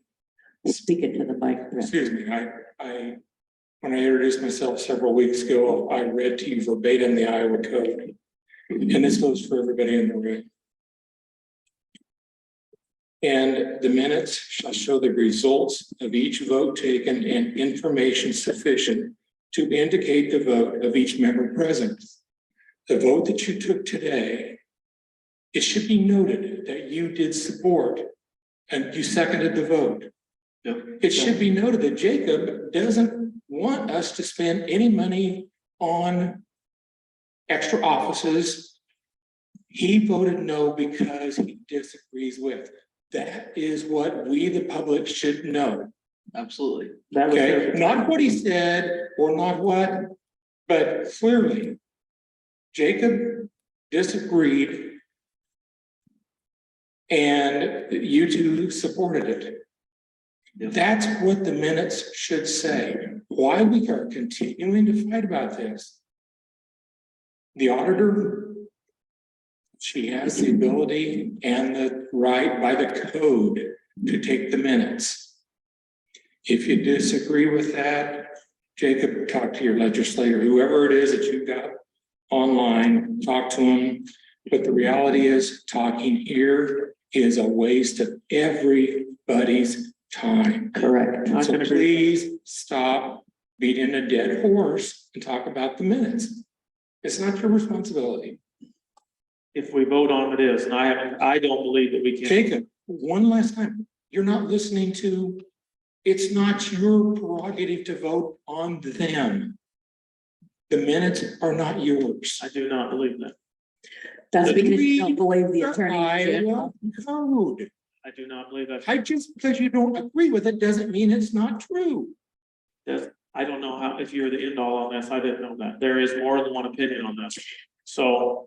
The attorney general has issued an opinion, Not. a couple of opinions. Yes, they have specifically on the minutes. If you can just put enough information so that we know how they voted, we the citizens of Page County would appreciate it. That's all. And I think they all appreciate it. Okay, that's all I want. Just if we vote up or down and have a little short thing, that's fine. But all the wild discussion of half of it is not. So Could we approve the claims? where are the claims at? I haven't seen them yet. Todd's seen. Okay, well, we'll do that. Are we on the claims? Yeah. Okay, so I just had one question, Melissa. So I was going through, so on the boiler transaction, so there's one boiler transaction listed under for 104,253 out of. She sent you the claim that had all three of them on there. Yep. So then I was looking for it in the other claims and I couldn't find it anywhere listed in the other categories. I was just wondering where. It's gonna hit two different line items. Okay, so It's gonna hit those line items that I sent you guys Those are just specific claims to look at. okay, Those are not all the claims. they're not all. No, they're not all the claims. And she sent each of us I didn't know. the one. Okay. Yes. Yeah, I knew that, but So that's it. okay. That's. She sent it as requested. Yeah, no. Okay, that was my only question. And that was just because I only saw one. So I was just wondering. Here, Judy, you just missed one. Did I miss one? Yeah. Okay. Other than that, I'd make a motion that we pay the claims. I'll second that. I'm gonna have to look. I'll look here. I've got the minutes here while I'm looking at this. trying to- She also sent the claims to you. Pass that down to Todd. Jim. There you go. That's fine. I'm gonna look at it, make sure. Who chooses what claims show up of all the claims? Who chooses the pertinent ones we look at? Is there a rule on that or what is that? The specific one. My staff just pulled random ones. Random, it's random. Okay. There's region. Okay. She sent the claims to you. If you could look at them at home, we wouldn't have to do that. I did here. look over, but I'm gonna double check it. That's not unwise. What's the difference? What if one's different? I'm gonna double. They're not gonna be different. They're through the computer and they're done. I'm elected to sit here. I'm gonna look at the claims. Sorry. One, If that bothers you. one item, if we could backtrack on our vote for the jail, Yes. probably can't vote on it because it wasn't on the agenda as a item of discussion and how do we vote? So, yep, you're right. It doesn't have a discussion. Or, We'll have to put it back on. discussion and action. Legally, I mean, That's probably right. is that correct? Carl? If it's not on the agenda to, I think it said jail information recommendation. Beyond that, I lost it. That probably make it. We'll do it next week. Same motion next week. you want to rescind that motion then, and then we'll put it on next week? Agenda, Judy? You have to rescind. Do we have to resend it? Can we just say that, that we just She says she discussed it, but we didn't have it on the agenda, so we'll put it on and get the same motion on for next week? She did say you have to resend it. I have to? Okay, I rescind it. I mean, I move to rescind the motion. And I'll put the same motion on next week. Yep. So she's moving to rescind. You second that? Second that, yes. All those in favor? Aye. Aye. Well, huh? Yeah, how do we do We'll put that? it on next week. Yeah. Maybe we don't, didn't have maybe it you on just the have to agenda rescind to vote. We didn't have actions. I know. An action, so legally we It can't, was a recommendation, but we didn't have the word action. we will get it done next week. I know that doesn't make you very happy. And you'll vote the same way, right? Sure, Okay. unless somebody tells me different, but no. No, just kidding. I'm joking. No, I firmly believe in the way I voted this week is the way I want to vote, so Okay. I'll stand by my record.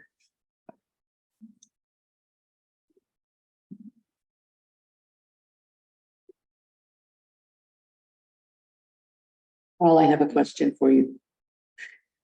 And you may not have the answer, but I'd like for you to look at it. This private attorney that was hired by Jacob and Todd to defend them, is that legal?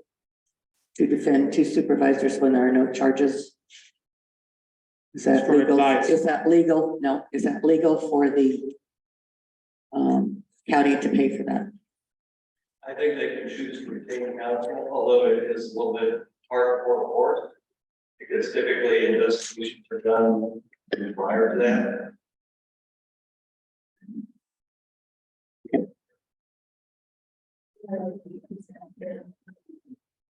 And this group is investigating that we hired, is that right? They can't. I'm assuming.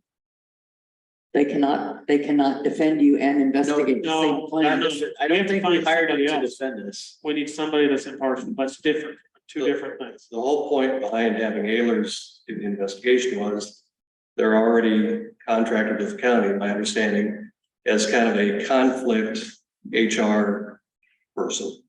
Melissa's auditor is in-house HR. If she has a conflict, it gets kicked to the contract HR. That's Ehlers. They have no conflict because I don't know what their conflict would be. Now, I've worked with Jacob, many of those attorneys on many things. How many? Taylors. How many? I don't know, several from Taylors. And what were their names? All the time. We did this on COVID when they tried to force the shot on everybody that were here. We had several issues of when they were here. I don't know, several of them. And now we That's, retain them all. that's not an Anyway, HR whatever. conflict. That needs to be looked at, and we need to have somebody that's impartial in that, do the investigation.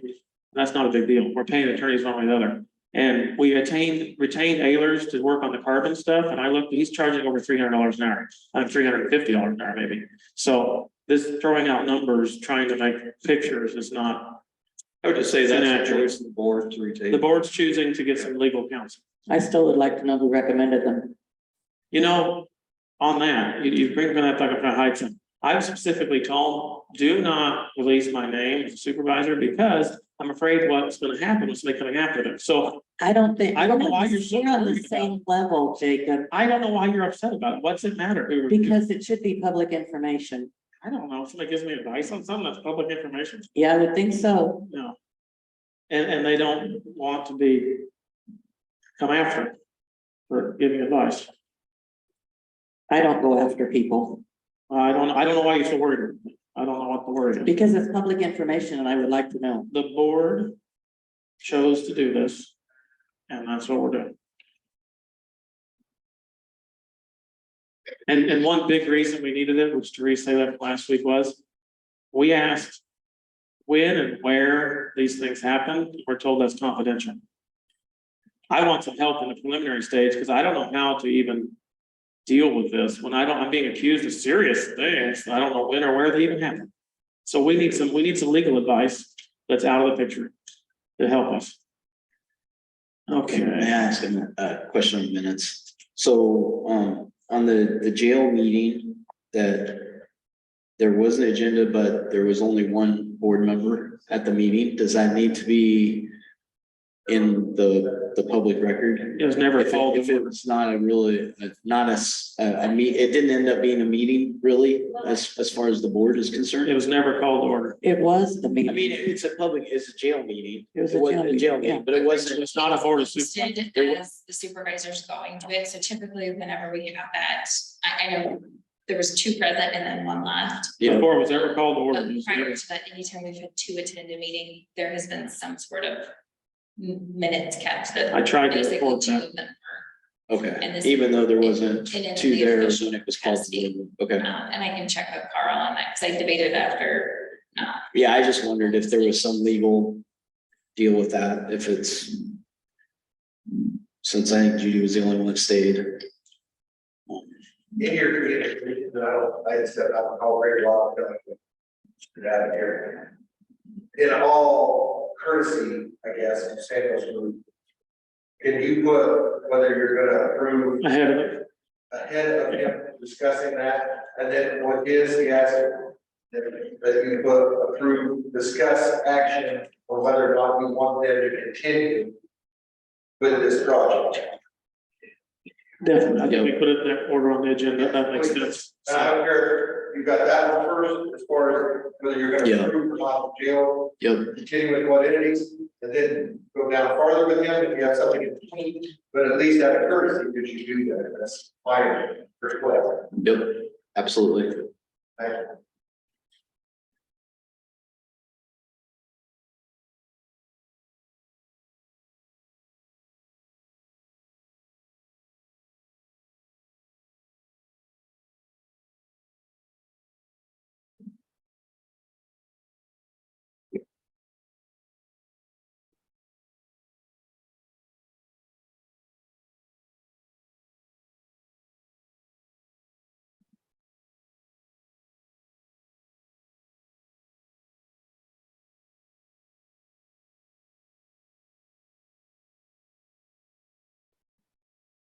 Big line.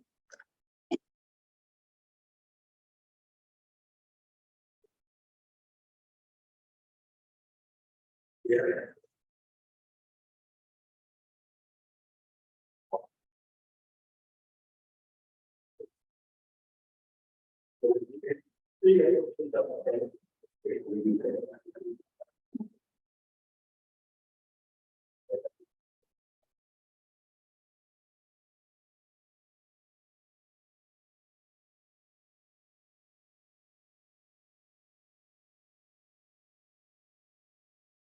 You know, line. Wow.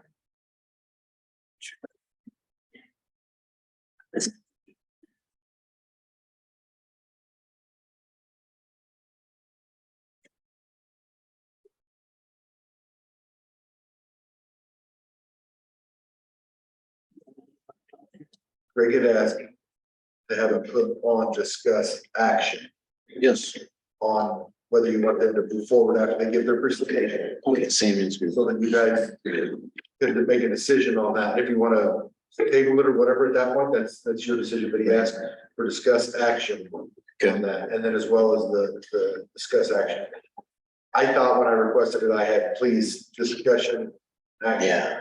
That, I didn't even think about it anyway, let's get it right. until we started voting on it, so. That's, of course, I'm frustrated, but I don't wanna have something fall apart on a technical. no, I don't need, it's, that's, I want the public to be Is it wide first? open on it so they know. Discuss action.